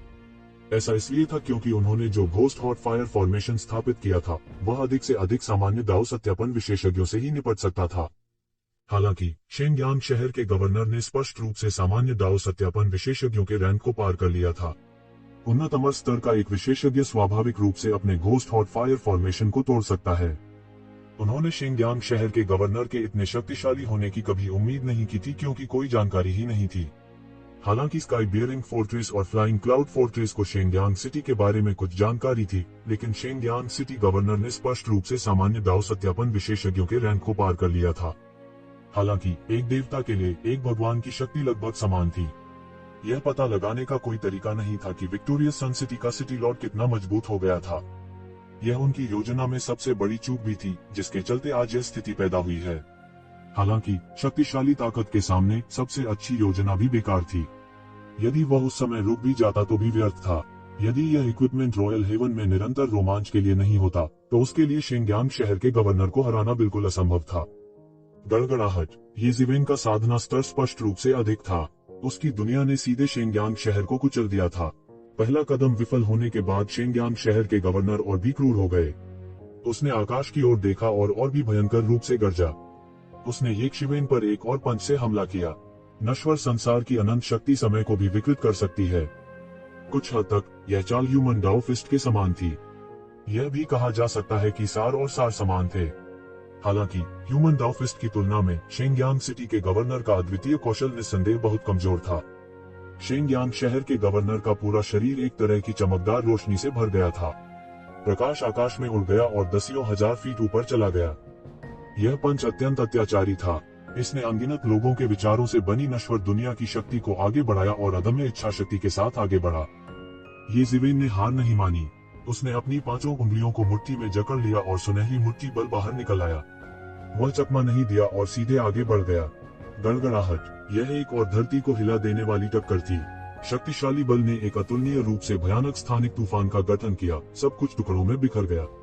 उस स्थान के साथ जहां उन दोनों ने केंद्र के रूप में लड़ाई की, स्थानिक तूफान सभी दिशाओं में बह गया। हर कोई पीछे हट गया। करीब आने की हिम्मत नहीं हुई। शेंगयांग सिटी की रक्षा स्वचालित रूप से सक्रिय हो गई थी। इस स्तर की विध्वंसक शक्ति इसकी सीमा से अधिक हो गई थी, इसलिए इसे स्वचालित रूप से रक्षा व्यूह को सक्रिय करना पड़ा। ऐसी भयानक युद्ध शक्ति ने सभी को अनैच्छिक रूप से हौंफ दिया। ऊर्जा तूफान में बड़ी मात्रा में रक्त मिला और छिटक गया। इसमें से कुछ जोंग रुईगन के चेहरे पर भी गिरे। हर कोई मदद नहीं कर सका, लेकिन करीब से देख लिया। उन्होंने देखा कि विक्टोरियस सन सिटी के सिटी लॉर्ड का चेहरा घातक रूप से पीला पड़ गया था और उनका पूरा शरीर ऐंठ रहा था। उसका पूरा हाथ लंगड़ा कर लटका हुआ था, मानो उसे कोई भारी झटका लगा हो। डर के मारे सब चुप रहे। यह स्पष्ट था कि इस आघात ने युद्ध के परिणाम को पहले ही निर्धारित कर दिया था। विक्टोरियस सन सिटी का सिटी लॉर्ड, जो हर किसी का पक्षधर था, अब पूरी तरह से नुकसान में था। वास्तव में वह शारीरिक शक्ति के मामले में पूरी तरह से पिछड़े हुए थे। यह अब तक सभी की अपेक्षाओं से अधिक है। पागल से पागल आदमी ने भी नहीं सोचा होगा कि ऐसी स्थिति आएगी। इस व्यक्ति की काया किस प्रकार की थी? वह इतना अत्याचारी कैसे हो सकता है? उनकी राय में दिव्य गोले के बीच ताकत में कोई अंतर नहीं था। फर्क सिर्फ इतना था कि वे अपनी मां के शरीर में पैदा हुए थे। ये जिवेन की काया हर किसी की जांच का केंद्र बन गई। बहुत से लोग पहले ही देख चुके थे कि ये जिवेन देवता परिवर्तन रसातल में मानव जाति का एक दुर्लभ सदस्य था। मानव जाति ब्रह्मांड में सबसे प्रसिद्ध जातियों में से एक थी। कोई नहीं जानता था कि उनके पास कितनी भयानक काया थी, लेकिन ऐसा लगता था कि उनमें से कोई भी एक शिवेन की काया की तुलना नहीं कर सकता था। उन्होंने इसके बारे में पहले कभी सुना भी नहीं था। हालांकि विक्टोरियस सन सिटी के सिटी लॉर्ड उनकी तुलना में बेवजह हैरान थे। आखिरकार वे इसके बारे में स्पष्ट नहीं थे। हालांकि वह इसके बारे में स्पष्ट कैसे नहीं हो सकता था? ये जिवेन का क्षेत्र दाव पुष्टिकरण क्षेत्र में अधिक से अधिक था। हालांकि उनकी ताकत हास्यास्पद रूप से मजबूत थी। अमर स्तर की शुरुआत में वह सिर्फ एक मौके से अपनी भुजा को नष्ट करने में सक्षम था। उसका शरीर किससे बना था? क्या यह वास्तव में पिघले हुए लोहे से बना था? उनके अवचेतन ने खतरे की भावना को जन्म दिया। ये ज़िवेन निर्दयी थी। लगभग एक पल में वह फिर से आगे बढ़ा। उसने अपना हाथ घुमाया और एक और पलटने वाली स्काई सील बन गई। सुनहरी चट्टान की तरह यह पृथ्वी को चकनाचूर करने वाली शक्ति से नीचे गिरा। टकराने जैसी धीमी गड़गड़ाहट की आवाज सुनाई दी। ये ज़िवेन और विक्टोरियस सन सिटी के सिटी लॉर्ड फिर से टकरा गए। इस बार विक्टोरियस सन सिटी के सिटी लॉर्ड ने अब लापरवाह होने की हिम्मत नहीं की। उसने केवल अपनी शारीरिक ताकत से येकशिवेन से लड़ने की हिम्मत नहीं की। वह केवल येकशिवेन को अपनी शक्तिशाली ताकत से कुचल सकता था। यह उनका सबसे बड़ा फायदा था। उसके पास इस लाभ को नजरअंदाज करने का कोई कारण नहीं था। इसके अलावा उसे येकशिवेन ने पीटा था। वह काफी सह चुका था। उसने येकशिवेन को अपने करीब भी नहीं आने दिया। दूसरे शब्दों में उसने ये ज़िवेन के साथ करीबी मुकाबले में लड़ने की हिम्मत नहीं की। बूम बूम बूम, ये ज़िवेन की आक्रामक गति हिमस्खलन की तरह बढ़ गई। इसने पहाड़ों और नदियों को हिला दिया। अनगिनत सुनहरी दैवीय शक्तियां बढ़ गईं और सब कुछ चकनाचूर कर दिया। विक्टोरियस सन सिटी का सिटी लॉर्ड बार बार हार गया। गर्जन। विक्टोरियस सन सिटी के भगवान ने एक लंबी और ऊंची आवाज निकाली। उसके शरीर की चोटें पहले ही अपनी मूल स्थिति में आ चुकी थीं। उसका हाथ जो ये ज़िवेन द्वारा अपंग कर दिया गया था, उसे भी उसकी मूल स्थिति में बहाल कर दिया गया था। ये ज़िवेन, तुम मेरा क्या कर सकती हो? विक्टोरियस सन सिटी का सिटी लॉर्ड गर्व से हंसा। वह नहीं जानता था कि यह कब शुरू हुआ। विक्टोरियस सन सिटी के सिटी लॉर्ड के लिए भले ही ये ज़िवेन उसके साथ कुछ नहीं कर सकती थी, यह पहले से ही एक बहुत ही गर्व की बात थी। हम तो क्या हुआ अगर वह ठीक हो गया? मुझे उसे फिर से मारते हुए देखो। ये ज़िवेन ने परवाह नहीं की। उसका क्यूवी और रक्त वज्र की तरह गरज रहा था। लहरों की आवाज सुनाई दी। उसके आक्रमण ने ये ज़िवेन की ओर बमबारी करते हुए हिंसक लहरों का विस्फोट किया। विक्टोरियस सन सिटी का सिटी लॉर्ड पूरी तरह से नुकसान में था। अचानक उसके शरीर पर सुनहरी रोशनी फूट पड़ी। फिर उसके सिर के ऊपर विक्टोरियस सन सिटी के शहर में अनगिनत लोगों की चीखें सामने आईं। भयानक आवाज यह थी कि इससे लोगों के सिर चकरा जाते थे। यह उनका गुप्त हथियार था। यह नश्वरची के साथ लोगों को धराशायी कर सकता है। यहाँ तक एक साधारण राव पुष्टिकरण विशेषज्ञ को भी उसी स्थान पर समाप्त किया जा सकता है यदि वह इस नश्वरची द्वारा मारा गया हो। देवता सभी जीवों को हेय दृष्टि से देख सकते थे, लेकिन जब सभी जीवित प्राणियों की शक्ति एक साथ इकट्ठी हुई तो देवता भी केवल एक मृत अंत का सामना कर सके। हालांकि यह सदमे की लहर येकशिवेन के दिमाग में चली गई और मिंगत्सिन प्राचीन पेड़ द्वारा तुरंत तय की गई। येकशिवेन के दिमाग को बिल्कुल भी प्रभावित नहीं कर सका। ये ज़िवेन चिल्लाया, मेरे रास्ते से हट जाओ। उनके बड़े हाथ ने सीधे न्याय के दैवीय पंजा को फाड़ दिया। एक पल में प्राणघातक ची की सारी शक्ति नष्ट हो गई। यह उसे बिल्कुल प्रभावित नहीं कर सका। फिर उसने सीधे विक्टोरियस सन सिटी के सिटी लॉर्ड की ओर बमबारी की। शेंगयांग शहर के ऊपर हजारों ध्वनि तरंगों को प्रभावित करते हुए नश्वर दुनिया की दुष्ट आभा जारी की गई और फिर पूरा शहर घूमने लगा। फिर नश्वर दुनिया की ये दुष्ट आभा तुरंत एक धारा में बदल गई। नश्वर दुनिया की तलवार क्यूई की तरह सीधे ये ज़िवेन की ओर फिसल गई। हालांकि विक्टोरियस सन सिटी का सिटी लॉर्ड एक नुकसान में था। उसके पास कई तुरुप के पत्ते भी थे। बिना लड़ाई लड़े उसे पकड़ा जाना बिल्कुल असंभव था। यदि एक सामान्य व्यक्ति इस प्रकार की चालों का सामना करता है तो उसे शायद बहुत बड़ा नुकसान उठाना पड़ेगा। हालांकि येकशिवेन ने परवाह नहीं की। उसने नश्वरची को सीधे तौर पर नजरअंदाज कर दिया।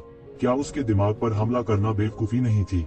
उसके पीछे प्रबुद्ध मन प्राचीन वृक्ष तुरंत उड़ गया और फिर उसे दबा दिया। नश्वर संसार की सभी दुष्ट शक्तियां ये सिवन को जरा सा भी प्रभावित नहीं कर सकती थी। नश्वर दुनिया की विशाल महासागर जैसी दुष्ट ऊर्जाओं को तुरंत दबा दिया गया। शेंगयांग शहर के भगवान डर के मारे पीले पड़ गए। यह स्पष्ट रूप से एक अकल्पनीय दिव्य वस्तु थी। अपने ज्ञान और अनुभव से भी उन्होंने इसे तुरंत पहचान लिया। यह वास्तव में ज्ञानवर्धक मन प्राचीन वृक्ष था। इस तरह की दिव्य वस्तु उनके लिए भी एक पौराणिक बात थी। और ये जेड के पास वास्तव में एक प्रबुद्ध मन वाला प्राचीन वृक्ष था। टकराना। ये ज़िवेन की पलटती स्काई सील ने सीधे विक्टोरियस सन सिटी के सिटी लॉर्ड के शरीर पर प्रहार किया। विक्टोरियस सन सिटी का सिटी लॉर्ड चिल्लाया। मौके पर ही उसका पूरा शरीर कांपने लगा। यह अज्ञात था कि उसके शरीर की कितनी हड्डियां टूट चुकी थी। उसने एक और सुनहरा खून उगल दिया। प्रत्येक बूंद 1000 कट्टियों के बराबर भारी थी और प्रत्येक बूंद एक बड़ी झील बन सकती थी। उसने मुंह भर खून उगल दिया। उसका पूरा शरीर भयंकर रूप से फट गया था और सीधे दूर पर्वत की चोटी से टकरा गया था। वह उठने के लिए लगातार संघर्ष करता रहा और अपने दिव्य खोल को ठीक करने के लिए लगातार अपनी मार्शल शक्ति का संचालन करता रहा। विक्टोरियस सन सिटी के सिटी लॉर्ड, जिसे उन्होंने अनगिनत वर्षों से बड़ी मेहनत से संगठित किया था, येज़ेवेन द्वारा पूरी तरह से पराजित कर दिया गया था। नश्वर ची विक्टोरियस सन सिटी के सिटी लॉर्ड की नींव थी और अब यह पूरी तरह से हार गई थी। विक्टोरियस सन सिटी के सिटी लॉर्ड के निर्माण का उद्देश्य वास्तव में इस नश्वर क्यूई को इकट्ठा करना था। नश्वर संसार की शक्ति में न केवल नश्वर संसार की शक्ति समाहित थी, बल्कि सभी जीवित प्राणियों की इच्छाएं भी थीं। इसमें नश्वर क्यूई भी शामिल था। सभी जीवों के सभी नकारात्मक विचार उसमें केंद्रित थे। हमला करने के लिए इसका इस्तेमाल करना और भी फायदेमंद था। जब तक विक्टोरियस सन सिटी का सिटी लॉर्ड नष्ट नहीं हुआ, तब तक वह नश्वर ची को लगातार प्राप्त कर सकता था और इस तरह एक अजेय स्थिति में हो सकता था। किसने सोचा होगा कि ये इतनी आसानी से येक्षवेन से हार जाएगी। इसके अलावा यह फिर से संघनित नहीं हो सकता था। इससे यह देखा जा सकता है कि यद्यपि उसकी जादुई शक्ति कुछ हद तक पीपल डाउफिस्ट के समान थी, लेकिन संक्षेप में यह अभी भी पीपल डाउफिस्ट से बहुत हीन थी। विक्टोरिया सन सिटी के भगवान शहर में अनगिनत जीव अचानक पीला पड़ गया। वे भी प्रभावित हुए और मुंह भर खून उगल दिया। उनकी नश्वर ची का उपयोग विक्टोरिया सन सिटी के सिटी लॉर्ड द्वारा किया गया था। इस समय वे स्वाभाविक रूप से फंस गए और उन्हें गंभीर चोटें आईं। येज़ेवेन ने एक कदम आगे बढ़ाया और विक्टोरिया सन सिटी के सिटी लॉर्ड का पीछा किया। उनकी सुनहरी जीवन शक्ति ने दुनिया को व्याप्त कर दिया। यह इतना शक्तिशाली था कि इसने लोगों को सांस लेने में लगभग असमर्थ बना दिया था। इससे कोई फर्क नहीं पड़ता कि वे कितनी दूर खड़े थे, वे एक शक्तिशाली आभा महसूस कर सकते थे। बूम! येज़ेवेन के हाथ ने आसमान तोड़ दिया। ओवरटर्निंग स्काई सील नीचे गिर गई और विक्टोरिया सन सिटी के सिटी लॉर्ड की मौके पर ही मौत हो गई। एक बार डाउ प्रमाणीकरण प्राप्त हो जाने के बाद सब कुछ उसके हाथ में था। शेंगयांग सिटी लॉर्ड की ताकत बेहद मजबूत थी, लेकिन येज़ेवेन की ताकत भी उससे ज्यादा मजबूत थी। येज़ेवेन अमरता के अंतिम चरण में सभी मास्टर्स को हराने के लिए काफी मजबूत थी। पूरी लड़ाई के दौरान येक्षवेन का पलड़ा भारी नहीं रहा। पूरा शहर सर्दियों में सिकाडा की तरह खामोश था। एक देवता के गिरने को पृथ्वी को चकनाचूर करने वाला कहा जा सकता है। अस्तित्व की पुष्टि करने वाले उन आधे चरण दाव के विपरीत यह एक वास्तविक दाव पुष्टिकरण अस्तित्व था। भले ही वह रक्त कारागार में था, गिरना अभी भी एक बड़ी मुसीबत थी, एक बड़ी मुसीबत। येज़ेवेन स्थिर, सटीक और निर्मम थी। उसने बचने का जरा सा भी मौका नहीं दिया। उसी समय शहर में सैकड़ों लोगों ने अचानक खून की उल्टी की और एक ही समय में लेवल अप करना बंद कर दिया। वे शायद शेंगयांग सिटी लॉर्ड के अनुबंध दास थे। शेंगयांग सिटी लॉर्ड की मृत्यु के बाद उन्हें स्वाभाविक रूप से उसके साथ मरना पड़ा। शेंगयांग सिटी लॉर्ड की मृत्यु के साथ पूरा शेंगयांग शहर भी एक नए मास्टर में बदल जाएगा। ब्लड जेल में यह एक बहुत ही सामान्य बात थी। जंगल का कानून यहाँ स्पष्ट रूप से परिलक्षित होता था। येज़ेवेन, जो जीता, स्वाभाविक रूप से शेंगयांग सिटी का नया मास्टर बन गया। थोड़े समय की घबराहट के बाद शेंगयांग शहर के विशेषज्ञों ने इस तथ्य को पहले ही स्वीकार कर लिया था।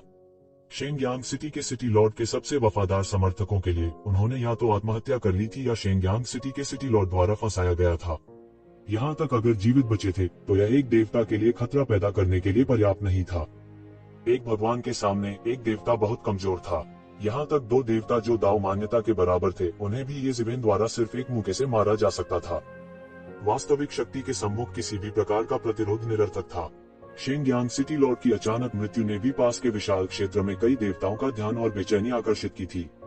देवताओं के बीच युद्ध का हजारों या दसियों हजार वर्षों तक चलना सामान्य बात थी। इसके विपरीत एक संघर्ष के कारण इतने कम समय में भगवान का मरना असामान्य था। इससे भी महत्वपूर्ण बात यह थी कि येज़ेवेन के पास पहले से ही एक भगवान को मारने का साधन था, जिसने इन देवताओं के अस्तित्व को खतरे में डाल दिया था। इससे कई वर्षों से स्थिर रह रहे देवता थोड़े बेचैन और बेचैन हो गए। कई कड़े सवाल भेजे गए। हालांकि वे विक्टोरियस सन सिटी के मृतक भगवान के बारे में ज्यादा कुछ नहीं कहते, कई देवताओं ने अपनी गंभीर चिंता व्यक्त करते हुए नोट भेजे। येज़ेवेन ने महसूस किया कि इस स्तर पर पहुंचने के बाद ब्लड जेल में बहुत सारे भगवान थे। यह स्तरों में अंतर के कारण था। मूल रूप से उनके लिए अपनी देवता शक्ति के साथ देवताओं के संपर्क में आना आसान नहीं होता। अब जबकि वह डीओ सत्यापन के दायरे में पहुंच गया था, सब कुछ पूरी तरह से अलग था। हालांकि जब किसी ने इसके बारे में सोचा तो यह समझ में आया, देवता अनादि और अविनाशी थे। जब तक उन्हें ऐसे अशुभ समय का सामना नहीं करना पड़ता, तब तक वे अनंत काल तक जीवित रह सकेंगे। ऐसी परिस्थितियों में कोई नहीं जान पाएगा कि इतने वर्षों में कितने देवता एकत्रित हुए हैं। हालांकि ये देवता आमतौर पर प्रकट नहीं होते थे, इसलिए बहुत से लोग इनके बारे में नहीं जानते थे। अनेक लोगों में देवता एक प्रकार की शिक्षा बन गए थे। येक्षवेन ने इन सभी पूछताछों को खारिज कर दिया। वह इन देवताओं से बातचीत करने में बहुत आलसी था। वह भी मूड में नहीं था। उन्होंने सीधे छिपे हुए ड्रैगन को शेंगयांग शहर में प्रवेश करने के मामले में आने और अध्यक्षता करने के लिए कहा। हालांकि छिपे हुए ड्रैगन की ताकत ये ज़िवेन जितनी अच्छी नहीं थी, लेकिन यह विक्टोरियस सन सिटी के भगवान से कमतर नहीं थी। शेंगयांग शहर की अध्यक्षता करना स्वाभाविक रूप से उनके लिए सबसे अच्छा था। इसके अलावा उन्होंने मूल रूप से एक जनजाति पर शासन किया, इसलिए इस तरह की चीज उसके लिए केक का एक टुकड़ा मात्र थी। विक्टोरियस सन सिटी के भगवान के भरोसेमंद सहयोगियों को दबाने के लिए छिपे हुए ड्रैगन की अध्यक्षता करने और सभी दलों को भेजने के साथ विक्टोरियस सन सिटी को आसानी से ये ज़िवेन के नियंत्रण में लाया गया और धीरे धीरे स्थिर किया गया। शेंगयांग शहर पर नियंत्रण करने के बाद ये ज़िवेन ने भी संयम बनाए रखा।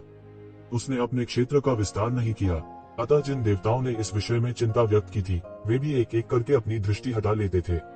कोई भगवान बाहर गिरा होता तो सनसनी मच जाती। इसके अलावा यह शेंगयांग शहर के भगवान की तरह एक बड़ा शॉट था। एक ईश्वर की साधना के लिए आवश्यक संसाधन केवल खगोलीय आंकड़े थे। यह अकल्पनीय था। इसके अलावा यह कुछ ऐसा नहीं था जिसे सिर्फ संसाधनों से हासिल किया जा सकता था। कई शीर्ष प्रतिभाओं ने अनगिनत संसाधनों का उपभोग किया। अपनी जन्मजात प्रतिभाओं के साथ मिलकर उन्होंने थोड़े समय में ही देवता के शिखर तक साधना की। हालांकि वे वहीं अटके रहे और अपने शेष जीवन में कोई प्रगति नहीं कर सके। ऐसी बात बहुत आम थी। देवता अमर थे, इसलिए वे सच्ची रीढ़ की हड्डी थे जो एक संप्रदाय की विरासत को बनाए रखते थे। उनमें से एक को खोने से संप्रदाय की जीवन शक्ति को चोट पहुंचेगी। हालांकि ब्लड जेल में यह अलग था। इस जगह पर कोई व्यवस्था नहीं थी। यह अपराधियों को निर्वासित करने और प्रतिभाओं को सम्मानित करने के उद्देश्य से खोला गया था। यहाँ जो कुछ भी हुआ उसे सामान्य माना गया। ये ज़िवेन जानती थी कि विक्टोरियस सन सिटी के लिए अकेला होना असंभव था। शायद इसके पीछे गुटबाजी भी थी। हिडन वैली में हर तरह के जटिल रिश्ते थे, इसलिए उन्हें कम समय में सुलझाना मुश्किल था। वह जानता था कि छिपी हुई घाटी जहाँ तक वह जानता था 7 शाखाओं में विभाजित थी। यह कहा गया था कि हिडन वैली की स्थापना 7 राजा स्तर के बिजली घरों द्वारा की गई थी और जिस विरासत को उन्होंने पारित किया वह छिपी हुई घाटी की सबसे बड़ी शाखा थी। हालांकि ये दूर की किंवदंतियां थीं। यह अज्ञात था कि हिडन वैली की स्थापना के कितने दसियों वर्ष बीत चुके थे। बहुत कुछ इतिहास की धूल से ढका हुआ था। 7 महान राजा स्तर के बिजली घरों को फिर कभी नहीं देखा गया था। हर कोई जानता था कि हिडन वैली वर्तमान में गॉड ट्रांसफॉर्मिंग एबिस का सर्वोच्च शासक और प्रबंधक था। वह ज्वाला भगवान थे। ज्वाला भगवान हजारों साल पहले से हिडन वैली में कई मामलों के प्रभारी थे। इसलिए बहुत से लोगों का मानना कि तथाकथित 7 राजा स्तर के बिजली घर मौजूद नहीं थे। हिडन वैली का वास्तविक स्वामी ज्वाला भगवान था। कोई नहीं जानता था कि ये अफवाहें सच की या झूठी। उस युग के पुराने राक्षस ही जान सकते थे कि वे सत्य हैं या असत्य। नहीं तो किसी को पता नहीं चलेगा कि वे सच थे या झूठ। इसके अलावा ये ज़िवेन को लगता था कि उसका स्तर बहुत नीचे था, इसलिए बहुत सी बातों को केवल अफवाह ही माना जा सकता है। वह उनके आर पार नहीं देख सका। उसने धीरे धीरे महसूस किया कि वह उतना उदासीन नहीं हो सकता था जितना कि वह तब था जब वह अभी भी देवता था, जब उसने अपने डीओ को साबित करना शुरू कर दिया था। ऐसा इसलिए था क्योंकि वह उस समय भी बहुत कमजोर था, इसलिए कोई भी उस पर बिल्कुल ध्यान नहीं देगा। हालांकि यह मामला फिलहाल उनकी सर्वोच्च प्राथमिकता नहीं था। अपने पिछले जीवन की इच्छाओं को कैसे पूरा किया जाए और उसके दांव में खामियों को कैसे दूर किया जाए, ये सर्वोच्च प्राथमिकताएं थीं। 1 महीने बाद जब शेंगयांग शहर में सभी बड़े और छोटे मामलों को ठीक से संभाला गया, तो उसने हिडन ड्रैगन को पीछे छोड़ दिया और लिंगफी के साथ जुबान वर्ल्ड लौट आया। जुबान की दुनिया में स्काई बियरिंग किले और उड़ने वाले बादल किले के विशेषज्ञों की मदद से, जिसे ये ज़िवेन पीछे छोड़ गया था, मानव जाति हुआन दुनिया की अधिपति बन गई थी। वे एक जाति की शक्ति के साथ हुआन विश्व पर हावी हो गए। हालांकि ये ज़िवेन की वापसी ने जुबान की दुनिया में किसी को भी चिंतित नहीं किया। वह केवल डेड सोल रसातल में गया था। लंबे समय से इस स्थान पर कोई डेड सोल उन्माद नहीं था। ऐसा लग रहा था कि यह किसी शक्ति द्वारा नियंत्रित किया जा रहा है। बाहर भी शक्तिशाली अवरोधक गठन की एक परत द्वारा लपेटा गया था। ऐसा कोई संकेत नहीं था कि यह प्रकट होने वाला था। हालांकि ये ज़िवेन की साधना जितनी अधिक बढ़ती गई, उतना ही अधिक वह उसमें निहित भयानक शक्ति को महसूस कर सकता था। यह भयानक शक्ति मृत आत्माओं के प्रभु से आनी चाहिए थी। ये ज़िवेन ने लॉर्ड ऑफ डेड स्पिरिट्स के अलावा केवल लौ के भगवान को ऐसी शक्ति रखते हुए देखा था। ये कियान ने मृत आत्मा भगवान की विरासत को पूरा नहीं किया था। ये ज़िवेन ने आह भरी। अब उसके पुराने दोस्त बिछड़ गए थे। ये मो और हुआ मैंधान की स्थिति अज्ञात थी। ऐसा लगता है कि कियान अभी भी मृत आत्मा भगवान की विरासत को स्वीकार कर रहा था और अभी तक बाहर नहीं आया था। भेड़िया शावक भी समय समय पर गायब हो गया। हालांकि उन्होंने लंबे समय तक उदासी महसूस नहीं की। वह चुपचाप चला गया जैसे वह चुपचाप आया था। उसने सीधे स्वर्ग लोक के मार्ग पर पैर रखा। असंख्य स्वर्गों में मानव जाति के इस आधार शिविर के लिए वह लंबे समय से लालायित था। मानव जाति के लिए स्वर्ग क्षेत्र का महत्व दानव जाति के लिए शैतान क्षेत्र के महत्व के समान था। अतीत में किनली ने उन्हें कई बार आमंत्रित किया था, हालांकि वह उस समय विभिन्न कारणों से नहीं गया था। इस बार उनके पास जाने के अलावा कोई चारा नहीं था। वह अपने पिछले जीवन की दुनिया खोजना चाहता था। शायद इसका स्वर्गीय क्षेत्र के साथ एक महत्वपूर्ण संबंध था। हालांकि स्वर्ग का क्षेत्र बहुत दूर था, यह उसके लिए मुश्किल नहीं था जिसने पहले ही अपने ताव की पुष्टि कर ली थी। इसके अलावा वह हिडन वैली से स्वर्ग के दायरे के निर्देशांक प्राप्त कर सकता था। यह उनके लिए बिल्कुल भी मुश्किल नहीं था। येकशिवेन ने पूरी गति से उड़ान भरी। वह दुनिया के बीच बंद कर रहा था। लिंगफी येकशिवेन की गति के सामने टिक नहीं सका। वह केवल उसकी कमर को कसकर पकड़ सकती थी। फिर उसने अपने दांत पीस लिए और शिकायत की कि येकशिवेन इतनी तेजी से उड़ रही है। क्या वह पुनर्जन्म लेने के लिए दौड़ रहा था? येजीवेन अपनी बाहों में नर्म और गर्म सुगंध का आनंद लेने के मूड में नहीं थी। अपने गृहनगर के लिए उसकी इच्छा ने उसे स्वर्ग के क्षेत्र की ओर उड़ान भरने के लिए प्रेरित किया। उसने 1 महीने तक पूरी गति से उड़ान भरी। फिर उसने अंततः स्वर्ग क्षेत्र की रूपरेखा को छुआ। ब्रह्मांड में यह प्रकाश की एक अतुलनीय विशाल दुनिया थी। प्रकाश का पहिया जो फैला हुआ था वह न जाने कितने प्रकाश वर्ष दूर था। यह बहुत मोटा था। मजबूत क्रिस्टल दीवार ने अन्य बलों के प्रवेश की संभावना को अलग कर दिया। हालांकि येकशिवेन जैसे मजबूत व्यक्ति के लिए प्रवेश करना कोई बड़ी समस्या नहीं थी। हालांकि इसमें उसे बहुत मेहनत करनी पड़ी, फिर भी वह आसानी से स्वर्ग के क्षेत्र में प्रवेश कर गया। येजीवेन अभी स्वर्ग के दायरे में पहुंचे ही थे कि उन्हें अचानक नश्वर दुनिया की बढ़ती शक्ति का अपने चेहरे पर हमला करते हुए महसूस हुआ। यह सभी विदेशी प्रजातियों को खदेड़ रहा था। सौभाग्य से वह अभी भी एक इंसान था, तो उसे केवल घुटन की एक फुंसी महसूस हुई। हालांकि लिंगफी दयनीय स्थिति में था। वह तुरंत नश्वर दुनिया की शक्ति से बुरी तरह प्रभावित हुई थी। यह विश्व की शक्ति थी। विश्व जितना शक्तिशाली था, विश्व की शक्ति उतनी ही अधिक शक्तिशाली थी। और बाहरी लोगों की विकर्षक शक्ति जितनी अधिक होगी, उपकरण सम्राट स्वर्ग की विकर्षक शक्ति जैसी दुनिया भयानक रूप से मजबूत थी। इसके अलावा किसी की ताकत जितनी मजबूत होगी, प्रतिक्रिया उतनी ही मजबूत होगी। स्वर्ग का क्षेत्र स्वर्ग में 10,000 संसारों के बीच मानव जाति का आधार शिविर था। अनगिनत मानव जाति की आशा की शक्ति स्वर्ग के क्षेत्र में केंद्रित थी। आम लोग इसे महसूस नहीं कर सके। हालांकि येजीवेन ने अपरंपरागत तरीकों से प्रवेश किया था, इसलिए उसे स्वाभाविक रूप से एक शक्तिशाली प्रतिक्रिया का सामना करना पड़ेगा। वह एक इंसान था, इसलिए वह बैकलैश को सहन कर सकता था। हालांकि लिंगफी नहीं कर सका। वह इसे सहन नहीं कर सकती थी, भले ही उसने पहले ही अपने दाव की पुष्टि कर ली हो। उसे एक झटके में जोरदार झटका लगा। येजीवेन के पास स्वस्थ होने के लिए उसे स्वर्गीय स्रोत दर्पण में छिपने देने के अलावा कोई विकल्प नहीं था। फिर वह अकेला ही गिर पड़ा। मानव जाति के वर्चस्व वाले स्वर्ग क्षेत्र में विदेशी प्रजातियों की अस्वीकृति विशेष रूप से प्रबल थी। हालांकि येकशिवेन ने इसका प्रदर्शन नहीं किया। स्वर्ग क्षेत्र में कई विशेषज्ञ थे, शायद हिडन वैली से भी अधिक। पहली प्राथमिकता किनली को ढूंढना थी। स्वर्ग के दायरे में वह केवल किनली को जानता था और एकमात्र सुराग वुजोंग था। स्वर्ग क्षेत्र घनी आबादी वाला था। येजीवेन केवल 100 मील चलकर ही एक बड़ा शहर देख पाया। कैताई सिटी। लाखों लोग कुछ भी नहीं थे। चाहे वह जुबान वर्ल्ड हो या डेसोलेट एरा, एक बड़ा शहर मिनटों में पाया जा सकता था। हालांकि शहर के ऊपर एक बढ़ती नश्वर दुनिया थी। कोई भी राक्षस जो यहाँ पहुँचने का साहस करता है, वह बढ़ती नश्वर दुनिया क्यूई द्वारा जलाकर मार डाला जाएगा। आम लोग इस बढ़ती हुई नश्वर दुनिया क्यूई को नहीं देख सकते थे, लेकिन येजीवेन जैसे लोगों के लिए, भले ही उसने अपनी स्वर्ग की आंख न खोली हो, फिर भी वह इसे स्पष्ट रूप से देख सकता था। येजीवेन ने चारों ओर देखा और देखा कि कैताई शहर में आम लोग भी मार्शल आर्ट में कुशल थे। यहाँ तक एक 5 या 6 साल का बच्चा भी हाउटियन दायरे के चरम पर था। यह मार्शल आर्ट का एक समृद्ध युग था। जेन वूजी, जहाँ येजीवेन थी, उसकी तुलना इस जगह से नहीं की जा सकती थी। आश्चर्यजनक रूप से सभी ने मार्शल आर्ट सीखा, जेन वूजी के विपरीत, जहाँ केवल उत्कृष्ट लोगों को ही मार्शल आर्ट सिखाया जाता था। कोई आश्चर्य नहीं कि स्वर्ग क्षेत्र में इतने सारे विशेषज्ञ थे। सामान्यतया आधार जितना बड़ा होगा, उतने ही अधिक विशेषज्ञ दिखाई देंगे। चाहे वह प्राचीन युग हो या जुबान की दुनिया, ऐसा कोई मजबूत माहौल नहीं था। कोई आश्चर्य नहीं कि सेक्युलर क्यूई इतनी शक्तिशाली थी। इसे स्पष्ट रूप से कहने के लिए, सेक्युलर क्यूई लोगों की इच्छा शक्ति और आक्रोश से बना था। शरीर जितना मजबूत होगा, आत्मा उतनी ही मजबूत होगी। क्यूई और इच्छा शक्ति और आक्रोश की शक्ति जितनी मजबूत होगी। गैर मार्शल आर्ट चिकित्सकों की तुलना में मार्शल आर्ट के अभ्यासी कहीं अधिक मजबूत थे। जब पूरा शहर मार्शल आर्ट के अभ्यासियों से भर गया था, सेक्युलर क्यूई एक बादल की तरह था जिसने आकाश को ढक लिया था और शहर को बाहरी बुराइयों से आक्रमण करने से बचाया था। और यह सिर्फ हिमशैल का सिरा था। स्वर्ग क्षेत्र का वातावरण वास्तव में हुआन विश्व की तुलना में कहीं बेहतर था। यंग मास्टर, अगर आपको कोई आपत्ति नहीं है तो क्या आप मेरे साथ आकर बैठ सकते हैं? ये जीवेन शहर में प्रवेश करने ही वाला था, लेकिन उसे एक भिखारी ने रोक लिया जो शहर की दीवार के नीचे पालथी मारकर बैठा था।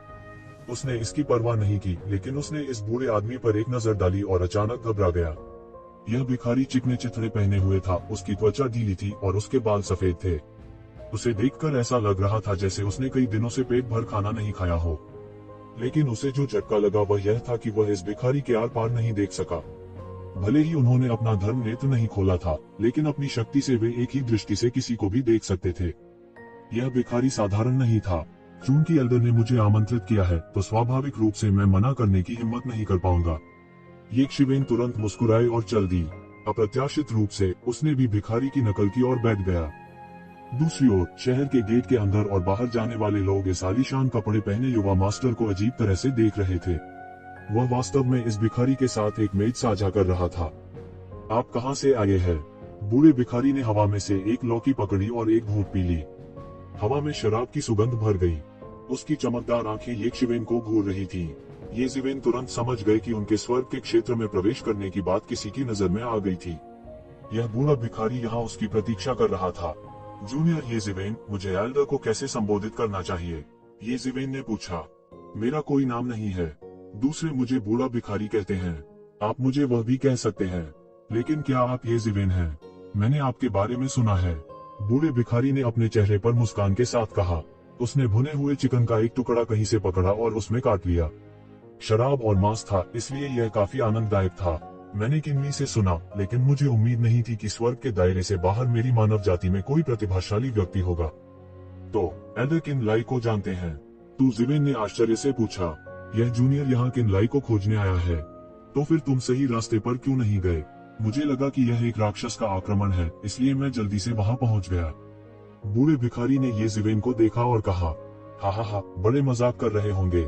स्वर्गीय क्षेत्र की लौकिक आभा इतनी प्रचुर है, कोई भी राक्षस इसकी जासूसी करने की हिम्मत करता है। मुझे डर है कि यह एक गतिरोध होगा अगर इसे धर्मनिरपेक्ष आभा ने उड़ाया। येशिवेन ने हंसते हुए कहा। वह बिना लक्ष्य के नहीं बोल रहा था। क्या लिंगफी पहले ऐसा नहीं था? यह सच है। यह मुख्य रूप से इसलिए है क्योंकि मुझे डर है कि कोई मछली जाल से बच जाएगी। हाल के वर्षों में इन राक्षसों के तरीकों में सुधार हुआ है। मैं कुछ नहीं कह सकता। हाँ, बूढ़ा भिखारी हंसा और उसने कहा, अगर मैंने नहीं देखा कि तुम भी एक मानव जाति हो तो मैं तुमसे इतनी विनम्रता से बात नहीं करता। मैं तुम्हें पकड़ लूंगा और तुमसे सीधे पूछताछ करूंगा। आपकी दया के लिए धन्यवाद एल्डर, येशिवेन ने कहा और अपने हाथों को थपथपाया। तुम एक अच्छे व्यक्ति नहीं हो। यदि तुम वास्तव में लड़ोगे तो आकाश गिर जाएगा और पृथ्वी फट जाएगी और सब कुछ नष्ट हो जाएगा। बूढ़े भिखारी ने कहा, चूंकि तुम किनली की तलाश कर रहे हो, मैं तुम्हें वहां ले जाऊंगा। यदि आप पहले आते हैं तो मुझे डर है कि आप उसे नहीं देख पाएंगे। वह बच्चा अभी बंद कमरे की ट्रेनिंग से बाहर आया है। तुम्हारा वहां जाना ही उचित है। आप एक कप शादी की शराब भी मांग सकते हैं। किनली ने अपने दाव की पुष्टि की है? येशिवेन ने पूछा। यह सही है, मैंने आपको निराश नहीं किया। बूढ़े भिखारी ने फीकी मुस्कान के साथ येशिवेन की तरफ देखा। हालांकि ऐसा लगता है कि मैं अभी भी आपसे एक कदम धीमा हूँ। जिस तरह से नेतृत्व करने के लिए एल्डर का होना अच्छा है। येशिवेन के कोई बुरे इरादे नहीं थे, इसलिए स्वाभाविक रूप से उन्होंने इसकी परवाह नहीं की। हालांकि वह अभी भी अपने दिल में चुपके से हैरान था। उसे घुसे अभी ज्यादा समय नहीं हुआ था और किसी ने उस पर पहले ही ध्यान दे दिया था। इसके अलावा इतने शक्तिशाली विशेषज्ञ ने उसे जल्दी से रोक लिया था। स्वर्ग क्षेत्र की ताकत जाहिर तौर पर उसकी कल्पना से कहीं अधिक अथाह थी। मार्शल ग्रेट मास्टर स्वर्ग क्षेत्र की कई अमर विरासतों में से एक नेता थे। वह भी एक मानव जाति थी, इसलिए वह सहज रूप से इन चीजों में रुचि रखते थे। वह यहाँ है, वह यहाँ है। वह मूर्ख गांव चेंगे आखिरकार हमारे कैताई शहर में आ गया है, किसी ने अचानक कहा। तो जिवेन ने विस्मयादिबोधक के स्रोत की ओर देखा। उसने दूर से एक आकृति को आते देखा। ये जिवेन को जो आश्चर्य हुआ वह यह था कि यह आकृति हर 3 कदम पर प्रणाम कर रही थी और हर 5 कदम पर झुक रही थी। वह कदम कदम पर कैताई नगर की ओर चल रहा था। उसने काले कपड़े पहने हुए थे। उसका चेहरा साधारण था, हालांकि उनकी अभिव्यक्ति बेहद उदासीन थी। वह यह हरकत मशीन की तरह कर रहा था। 2 साल पहले एक अफवाह थी कि वह हर 3 कदम पर प्रणाम कर रहा था और हर 5 कदम पर झुक रहा था। अब मैं आखिरकार उसे व्यक्तिगत रूप से देखता हूँ।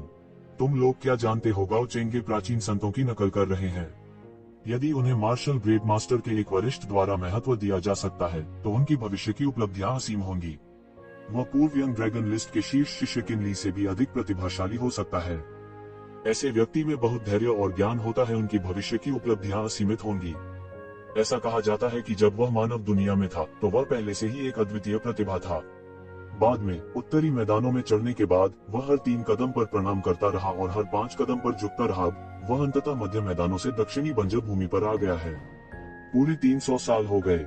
मानव संसार चढ़ गया। ये ज़िवेन की आंखें अचानक चमक उठी जब उसने ये 2 शब्द सुने। उसे लगा जैसे उसने इस मामले के स्रोत को समझ लिया है। हालांकि उसने जल्दी से अपनी उत्तेजना को दबा दिया। उसने दूर से उस रोबोट जैसी आकृति को देखा। वह अपने हृदय में द्रवित हुए बिना नहीं रह सका। अपनी साधना और मन की स्थिति के साथ भले ही माउंट ताई उसके सामने गिर जाए, उसे कुछ भी महसूस नहीं होगा।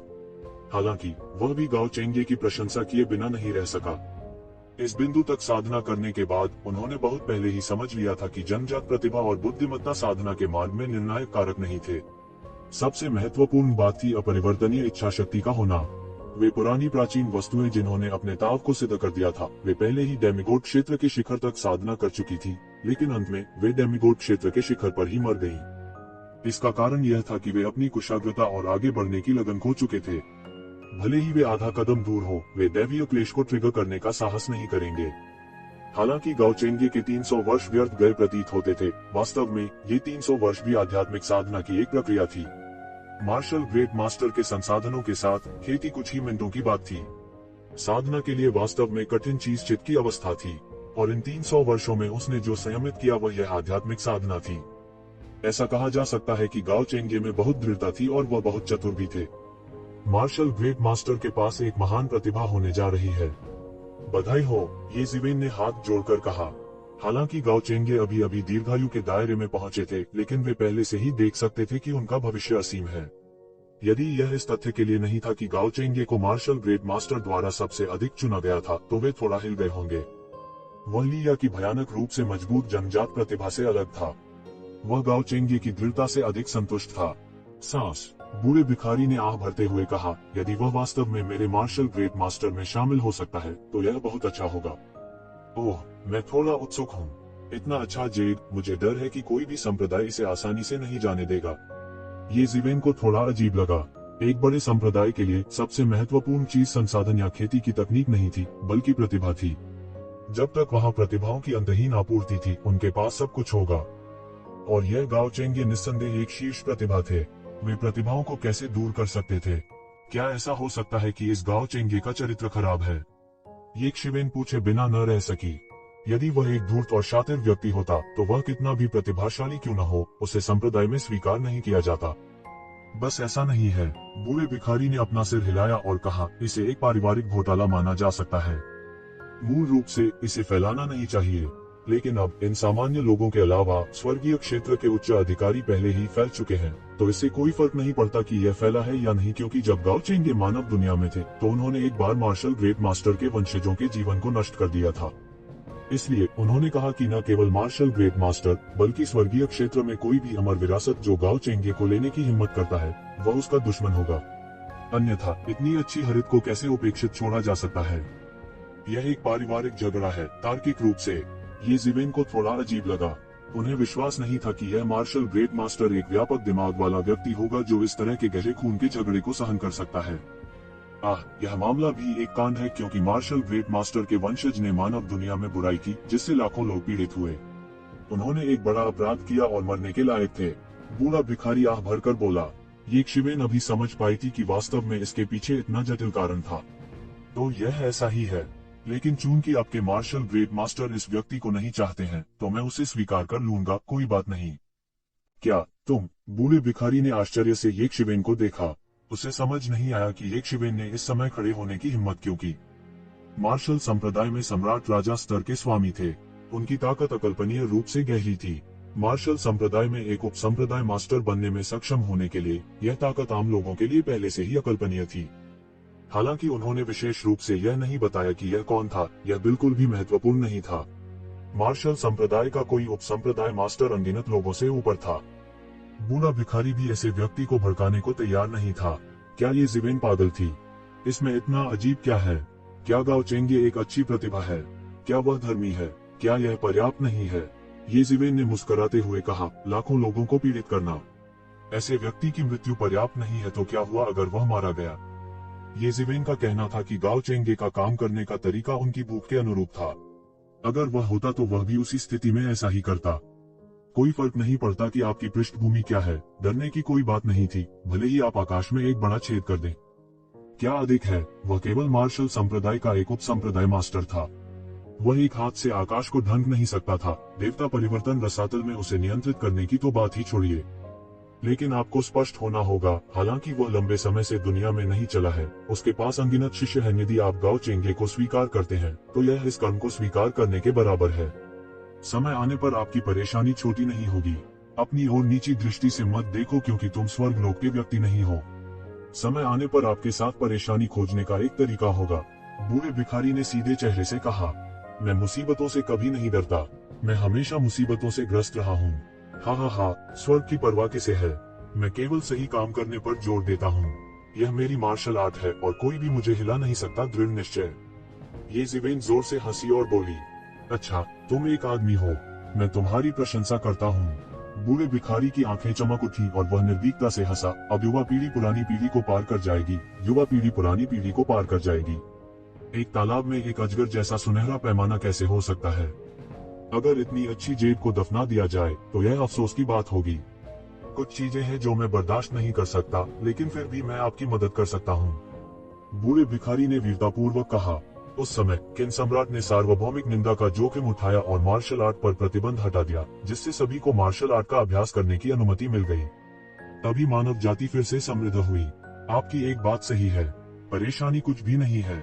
जब बहुत अधिक परेशानी हो तो इससे कोई फर्क नहीं पड़ता। वह इसे लंबे समय तक बर्दाश्त नहीं कर सका। इस समय वे दोनों अब पहले की तरह सतर्क नहीं थे।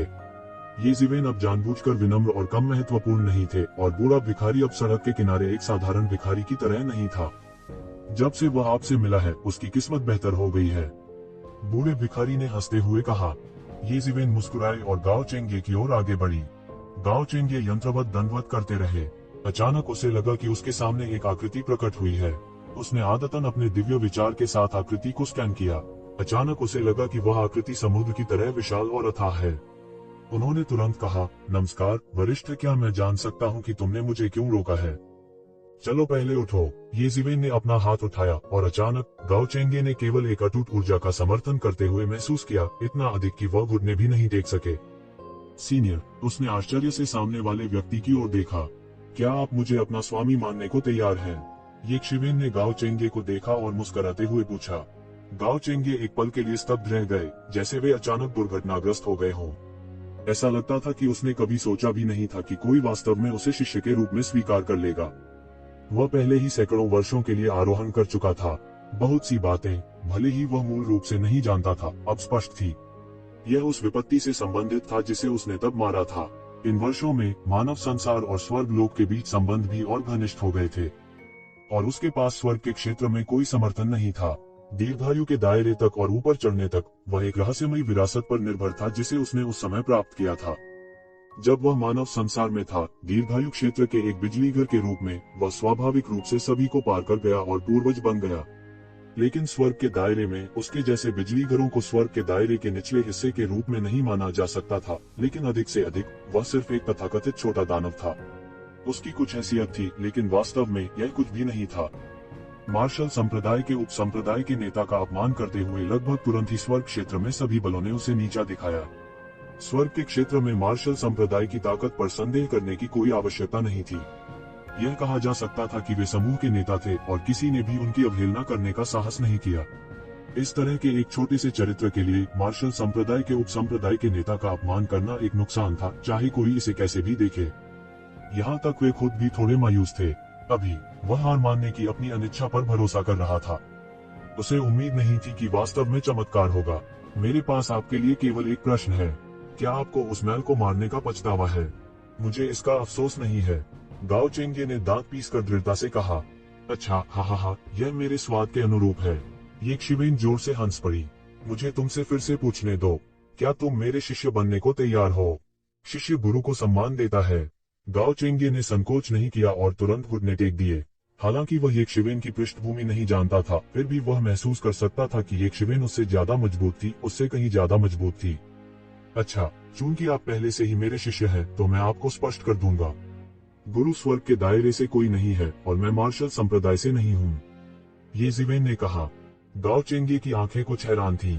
स्वर्ग के दायरे से नहीं, उसके लिए मानव संसार के अलावा केवल स्वर्ग का क्षेत्र था। यह और कहाँ हो सकता है? भविष्य में आप धीरे धीरे इन बातों को समझेंगे। मास्टर का उपनाम ये है और मेरा नाम जिवेन है। तुमसे ऊपर एक बड़ी बहन है। भविष्य में आपको मिलने का अवसर मिलेगा, ये जिवेन ने कहा। मास्टर, यह शिष्य मुसीबत में है। मुझे डर है कि मैं मास्टर को परेशानी में डालूंगा, गाओ चेंगे ने कुछ शर्मिंदगी के साथ कहा। मैंने तुम्हारे मामले के बारे में सुना है। हालांकि मैं मार्शल संप्रदाय से नहीं हूँ, लेकिन मार्शल संप्रदाय मुझे नियंत्रित नहीं कर सकता। मार्शल संप्रदाय के उप संप्रदाय के नेता की एक बड़ी प्रतिष्ठा है, लेकिन यह मुझे डरा नहीं सकता, ये जिवेन ने उदासीनता से कहा। चलो चलते हैं, मास्टर मार्शल संप्रदाय में जा रहे हैं, मेरे साथ आइए। हाँ मास्टर, गाओ चेंगे अभी भी भ्रमित थे। ऐसे ही उन्होंने एक गुरु को पहचान लिया। यह उनके लिए बहुत ही शानदार बात थी। बधाई हो यंग मास्टर, ये आपने एक अच्छे शिष्य को स्वीकार कर लिया है, बूढ़े भिखारी ने हाथ जोड़कर कहा। आपकी तरह के शब्दों के लिए धन्यवाद सीनियर। क्या अब हम जा सकते हैं? उन्होंने कहा। हाँ, मैं लंबे समय से उसकी शादी में शामिल होना चाहता हूँ। चलो अब चलते हैं। बूढ़े भिखारी के बोलने के बाद उसने भागने की तकनीक का इस्तेमाल किया और बिना किसी निशान के गायब हो गया। गाओ चेंगे अकथनीय रूप से चौंक गए। यद्यपि उसकी साधना स्वर्गलोक में बहुत गहरी नहीं थी, यह साधारण भी नहीं थी। लोग उन्हें छोटा टाइकून कहते थे। हालांकि वह यह नहीं देख सका कि बूढ़ा भिखारी कैसे चला गया। यह ऐसा था जैसे वह एक क्षण में बिना किसी निशान के गायब हो गया हो। चलकर ये जिवेन ने तुरंत एक कदम आगे बढ़ाया। उसकी पीठ पर लगे हल्के पंख तुरंत खुल गए और सीधे गाओ चेंगे को साथ ले आए। जब गाओ चेंगे ने फिर से प्रतिक्रिया व्यक्त की तो वह पहले से ही हजारों मील दूर था। वह अकथनीय रूप से चौंक गया था। उन्होंने ऐसी अद्भुत आंदोलन तकनीक के बारे में कभी नहीं देखा या सुना नहीं था। थोड़ी देर बाद ये जिवेन ने बूढ़े भिखारी को पकड़ लिया। जब बूढ़े भिखारी ने देखा कि एक शिवन उसका पीछा कर रहा है तो वह हंसे बिना नहीं रह सका और बोला, तुम्हारे चलने की तकनीक वास्तव में अद्भुत है। मुझे डर है कि शाश्वत दायरे में कोई भी तुम्हारे साथ नहीं रह सकता है। वरिष्ठ, तुम मेरी चापलूसी करते हो, तो जिवेन ने मुस्कुराते हुए कहा। हाँ, मैं बूढ़ा भिखारी अपने जीवन में शायद ही कभी लोगों की इस तरह प्रशंसा करता हूँ। चलो चलें। बूढ़ा भिखारी एक कदम आगे बढ़ा और उसकी गति थोड़ी तेज थी। ये जिवेन को पराजित नहीं होना था। उन्होंने तेजी से पीछा किया और वास्तव में अपनी आंदोलन तकनीक के साथ प्रतिस्पर्धा की। ये जिवेन के पीछे गाओ चेंगे को केवल यह महसूस हुआ कि उसका पूरा शरीर घूम रहा था। वह अपने परिवेश में हो रहे बदलावों को देख ही नहीं पा रहा था। उसकी ओर देखने की भी हिम्मत नहीं हुई। बस एक आकस्मिक नजर उसके पूरे शरीर को मिचली और असहज महसूस कराएगी। यह गति उसकी पिछली कल्पना को पार कर चुकी थी। उसकी यह कल्पना करने की भी हिम्मत नहीं थी कि यह गति कितनी तेज थी। हालांकि उसके पास इसके बारे में सोचने के लिए ज्यादा समय नहीं था। दोनों एक के बाद एक रुके। उन्होंने अंतरिक्ष को लगभग फाड़ दिया और अंतरिक्ष की दरार से बाहर चले गए। सब कुछ साफ साफ देखने के बाद गाओ चेंगे और भी हैरान थे। अलग अलग दुनिया में अंतरिक्ष का घनत्व बिल्कुल अलग था। 10,000 दीर्घायु क्षेत्र में अपनी साधना को देखते हुए वह निचले क्षेत्र में मुश्किल से खुली जगह को फाड़ सकता था। हालांकि स्वर्ग के क्षेत्र में यह मूल रूप से असंभव था। केवल रहस्यमय क्षेत्र तक साधना करके ही कोई अंतरिक्ष को हिलाने की क्षमता प्राप्त कर सकता है। अंतरिक्ष को फाड़ने के लिए कौन जानता था कि किस तरह की भयानक क्षमता इसे करना संभव था। लेकिन उसके मालिक और बूढ़े भिखारी ने स्वर्ग के दायरे में जगह को लगभग लापरवाही से फाड़ दिया था। खेती का यह स्तर केवल अकल्पनीय था। दूसरे शब्दों में, इस बार वह सबसे अधिक संभावना एक महान व्यक्ति के संरक्षण में था। हालांकि यह महान व्यक्ति स्वर्ग क्षेत्र में नहीं हो सकता है, न ही यह मार्शल पूर्वज क्षेत्र का विशेषज्ञ था जैसा कि उसने कल्पना की थी। इस समय ये बिल्कुल भी महत्वपूर्ण नहीं थे। उसने मानव संसार में एक नींव भी बनाई थी, लेकिन साथ ही उसे स्वर्ग के क्षेत्र में केवल एक दुष्ट कृषक माना जा सकता था। उसके पास कोई नींव नहीं थी, कोई विरासत नहीं थी और उसका मार्गदर्शन करने वाला कोई नहीं था। इसलिए भले ही उसे अपमानित किया गया हो, वह हर 3 कदम पर केवल प्रणाम कर सकता था और हर 5 कदम पर झुक सकता था। एक बार में कुछ बड़े शॉट्स के दिल को हिला देने के लिए वह एक दुष्ट कृषक भी था। यह कितना मुश्किल होगा, लेकिन अब ऐसा लग रहा था कि उन्हें किसी बात की चिंता करने की जरूरत नहीं है। हालांकि वह नहीं जानता था कि यह गुरु कहां से आया था, यह स्पष्ट था कि उसकी पृष्ठभूमि छोटी नहीं थी। वह बहुत आश्वस्त भी थे, यहाँ तक अगर वह मार्शल पूर्वज संप्रदाय के उपसंप्रदाय के नेता का सामना कर रहा था तो भी यह उसे डगमगाने में सक्षम नहीं होगा। ऐसा लग रहा था कि इस बार उसने आखिरकार सही गुरु का अनुसरण किया। और उन तीनों के सामने पहाड़ों की एक सतत श्रृंखला थी। बादलों और धुंध से घिरे ये पहाड़ मध्य हवा में तैरते थे। यह अमर का दृश्य था। हर जगह अमर पक्षी और अजीब जानवर थे। अहंकार की एक पंक्ति नीले आकाश में उड़ गई। स्पष्ट रूप से वहां आकाशीय संगीत उतर रहा था। यह संपूर्ण स्वर्ग क्षेत्र की रूढ़िवादिता थी। यह सबसे मजबूत अस्तित्व भी था जिसने नायकों का नेतृत्व किया, मार्शल पूर्वज क्षेत्र का आधार। और पहाड़ों की इस निरंतर श्रृंखला के नीचे एक सफेद जेद सीढ़ी थी जो एक सफेद रोशनी उत्सर्जित करते हुए पहाड़ों और जमीन को जोड़ती थी। कई लोग आए और उस पर चले गए। यह पहले से ही शोर और उत्साह से भरा हुआ था। इस दौरान और भी लोगों का आना जाना लगा रहा। किनली की पुष्टि के कारण मार्शल संप्रदाय ने स्वाभाविक रूप से एक विशेष कार्यक्रम आयोजित किया। एक ईश्वर का जन्म वास्तव में दुनिया के लिए घोषित किए जाने और हजारों लोगों द्वारा सम्मानित किए जाने के योग्य था। इस समय संसार में प्रकट न हुए अनेक वृद्ध राक्षस भी उन्हें बधाई देने अथवा अपनी ओर से अपने शिष्यों को आने देने के लिए आए थे। वे सभी मार्शल संप्रदाय को चेहरा देने को तैयार थे। भविष्य के ईश्वर से मित्रता करना भी एक बहुत ही महत्वपूर्ण बात थी। यह मार्शल संप्रदाय है, गाओ चेंगे ने देखा। शून्य में पर्वत श्रृंखला में जो बादलों से घिरी हुई थी, वहाँ एक स्पष्ट रूप से दिखाई देने वाला अनंत स्थान था। यह वह राक्षस था जिसने पूरे स्वर्ग क्षेत्र को झकझोर कर रख दिया था। यह वह स्थान भी था जिसने मानव जाति की अनगिनत उत्कृष्ट प्रतिभाओं का पोषण किया। यह वह स्थान भी था जहां वह मूल रूप से सबसे अधिक शामिल होने के लिए तरस रहा था। लेकिन इस समय उसके लिए भावनाओं का लेश मात्र भी उछाल नहीं था, केवल एक प्रकार की उदासीनता थी। यद्यपि मार्शल संप्रदाय अच्छा था, यह उसका नहीं था। मास्टर, ये मार्शल संप्रदाय में आपका स्वागत है। बूढ़ा भिखारी हंसा और आगे बढ़ा, क्योंकि जल्दी करने की कोई आवश्यकता नहीं थी। गाओ चेंगे अंततः इस समय बूढ़े भिखारी के कदमों को स्पष्ट रूप से देख सकते थे। वह 7 रंगों वाली एस्केप लाइट पर कदम रख रहा था और उसकी आकृति एक सपने की तरह थी जो बेहद तेज गति से शून्य में जा रही थी। यह एक बहुत ही प्रभावशाली आंदोलन तकनीक थी। तो जिवेन ने भी एक कदम आगे बढ़ाया। यह एक रहस्यमयी कदम था। उसने अपने हल्के पंखों को फिर से नहीं खोला, लेकिन गाओ चेंगे स्पष्ट रूप से महसूस कर सकते थे कि यह रहस्यमयी कदम पहले के हल्के पंखों से संबंधित होना चाहिए। उनमें से 2, एक आगे और एक पीछे, रत्ती भर भी धीमे नहीं थे। वे पहले ही मार्शल संगठन की सीढ़ी पर पहुंच चुके थे। उन्होंने सीधे प्रवेश करने का विकल्प नहीं चुना। इसके बजाय उन्होंने मार्शल संगठन के प्रति अपना सम्मान दिखाने के लिए सीढ़ियों पर चलना चुना। जैसे जैसे वह मार्शल संगठन के करीब आया, गाओ चेंगे ने महसूस किया कि उसने अभी अभी जो अंतहीन पर्वत श्रृंखला देखी थी, वह वास्तव में उसका 1000वां हिस्सा भी नहीं थी। शेष पर्वत श्रृंखला हवा में दिखाई नहीं देगी। यह स्पष्ट था कि इसे किसी बड़ी जादुई शक्ति वाले व्यक्ति ने छुपाया था। ये जिवेन की दृष्टि और भी मजबूत थी और वह एक पल में इसके आर पार देख सकता था। ये छिपे हुए स्थान गंगा नदी में रेत की तरह अंतहीन उप स्थानों में दफन हो गए थे। पहाड़ एक दूसरे के ऊपर देर हो गए और अच्छे कर्म आकाश में उड़ गए। पहाड़ सुंदर थे और जल सुंदर था। आध्यात्मिक ऊर्जा और भी तीव्र थी। स्वर्ग के दायरे में अन्य स्थानों की तुलना में यह अनगिनत गुना सघन था। इस जगह पर खूबसूरत पहाड़ और साफ पानी है। मुझे नहीं पता कि इसके नीचे कितनी आध्यात्मिक नसें दबी हैं। ऐसा लगता है कि मानव निर्मित साधनों द्वारा इस स्थान को स्वर्ग में तब्दील कर दिया गया है। अद्भुत, अद्भुत। ये जिवेन अपने आप को रोक नहीं सकी, लेकिन चिल्लाई, यंग मास्टर, ये की दृष्टि अच्छी है। वास्तव में यह सिर्फ एक नश्वर भूमि है, लेकिन हमारे पूर्व संप्रदाय के गुरु किन सम्राट के परिवर्तन के तहत यह अपने वर्तमान पैमाने पर पहुंच गया है। हालांकि हमारा मार्शल संप्रदाय थोड़े समय के लिए ही रहा है और इसकी तुलना अन्य अमर विरासतों से नहीं की जा सकती है, लेकिन नींव के मामले में हम उनसे जरा भी कम नहीं है। और यह सब किन की विरासत है, सम्राट? बूढ़ा भिखारी बोला। उनके बगल में लोगों की लहरें पहाड़ पर चढ़ रही थी। उन्होंने सड़क के किनारे 3 लोगों को बिल्कुल भी नहीं देखा। सौभाग्य से जेद सीढ़ियां काफी बड़ी थी, इसलिए उन्हें एक दूसरे से टकराने की चिंता नहीं थी। दूसरी ओर गाओ चेंगे थोड़ा सतर्क हो गए। इन राहगीरों, भले ही यह सिर्फ एक नौकर था, के पास अविश्वसनीय रूप से गहरी खेती थी। उनकी दीर्घायु क्षेत्र की साधना वास्तव में यहाँ बहुत अगोचर थी। जैसा कि कहा जाता है, महान विद्वान है जो बात करते हैं और हंसते हैं, और सामान्य व्यक्ति जैसी कोई चीज नहीं होती है।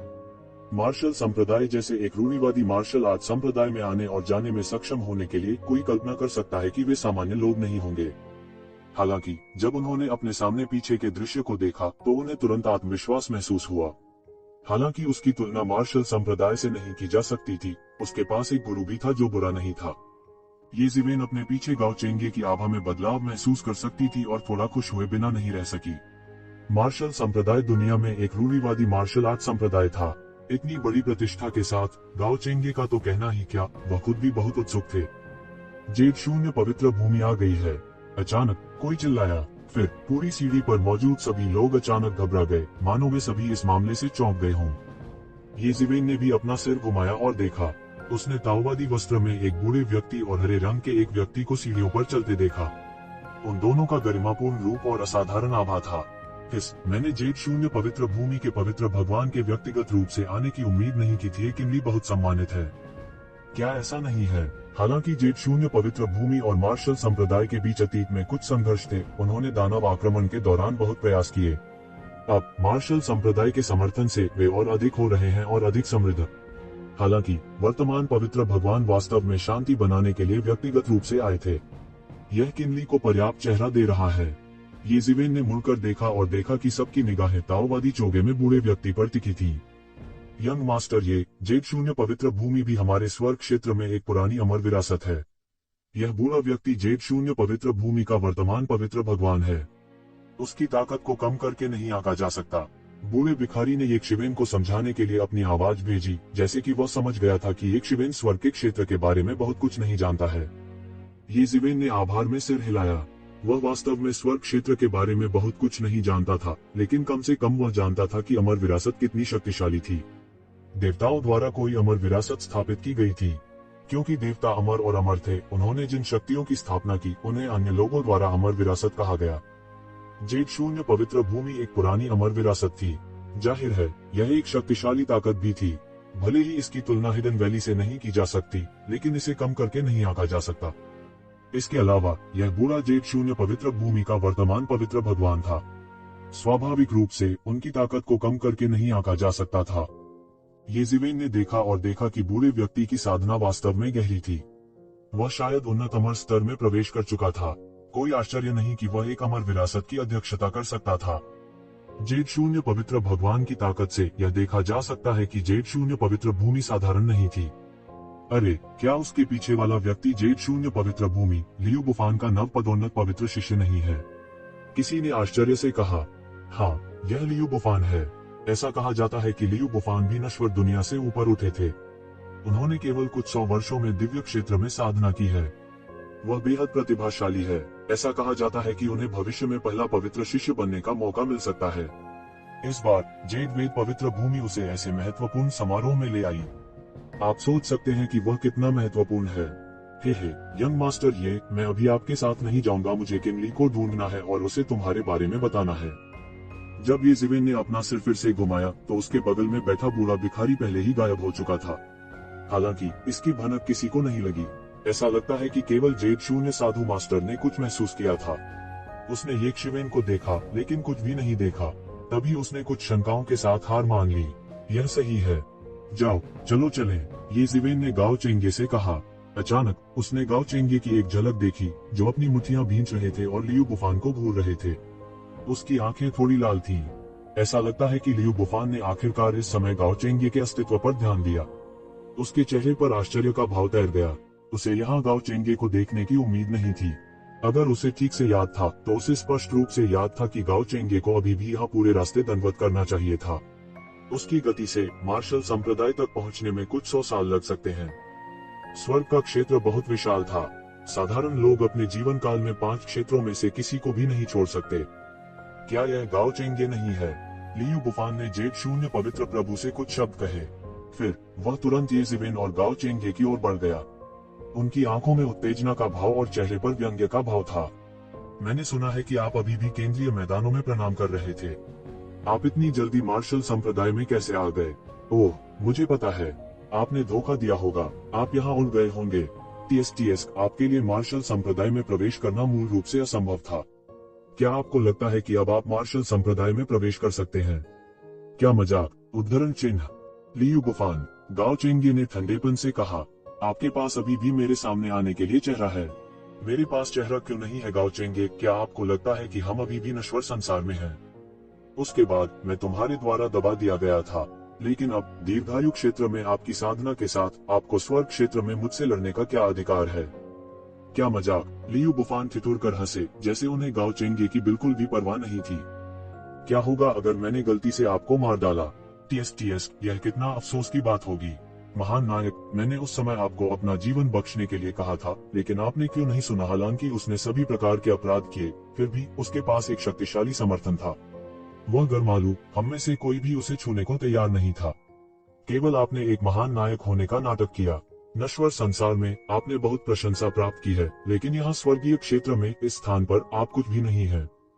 उस आदमी ने बुराई की और लाखों लोगों को पीड़ित किया। हम इस तरह के राक्षसी पाप से कैसे आंखें मूंद सकते हैं? साधक के रूप में हमारे पास एक धर्मी हृदय होना चाहिए। गाओ चेंगे ने ठंडेपन से कहा।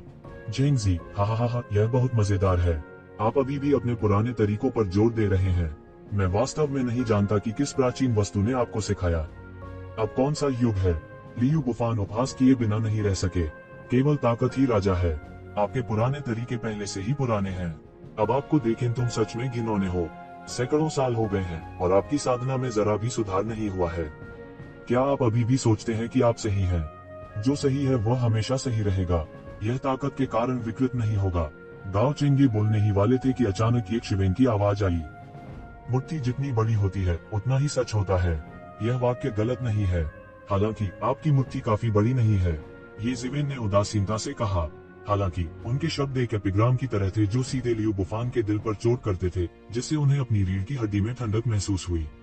मालिक, गाओ बुफान ने अपने हाथ जोड़े और कहा, क्या आपने वास्तव में इतने छोटे बच्चे को अपना स्वामी मान लिया है? आप वास्तव में अब पीछे हट रहे हैं। लियू बुफान जोर से हंसे।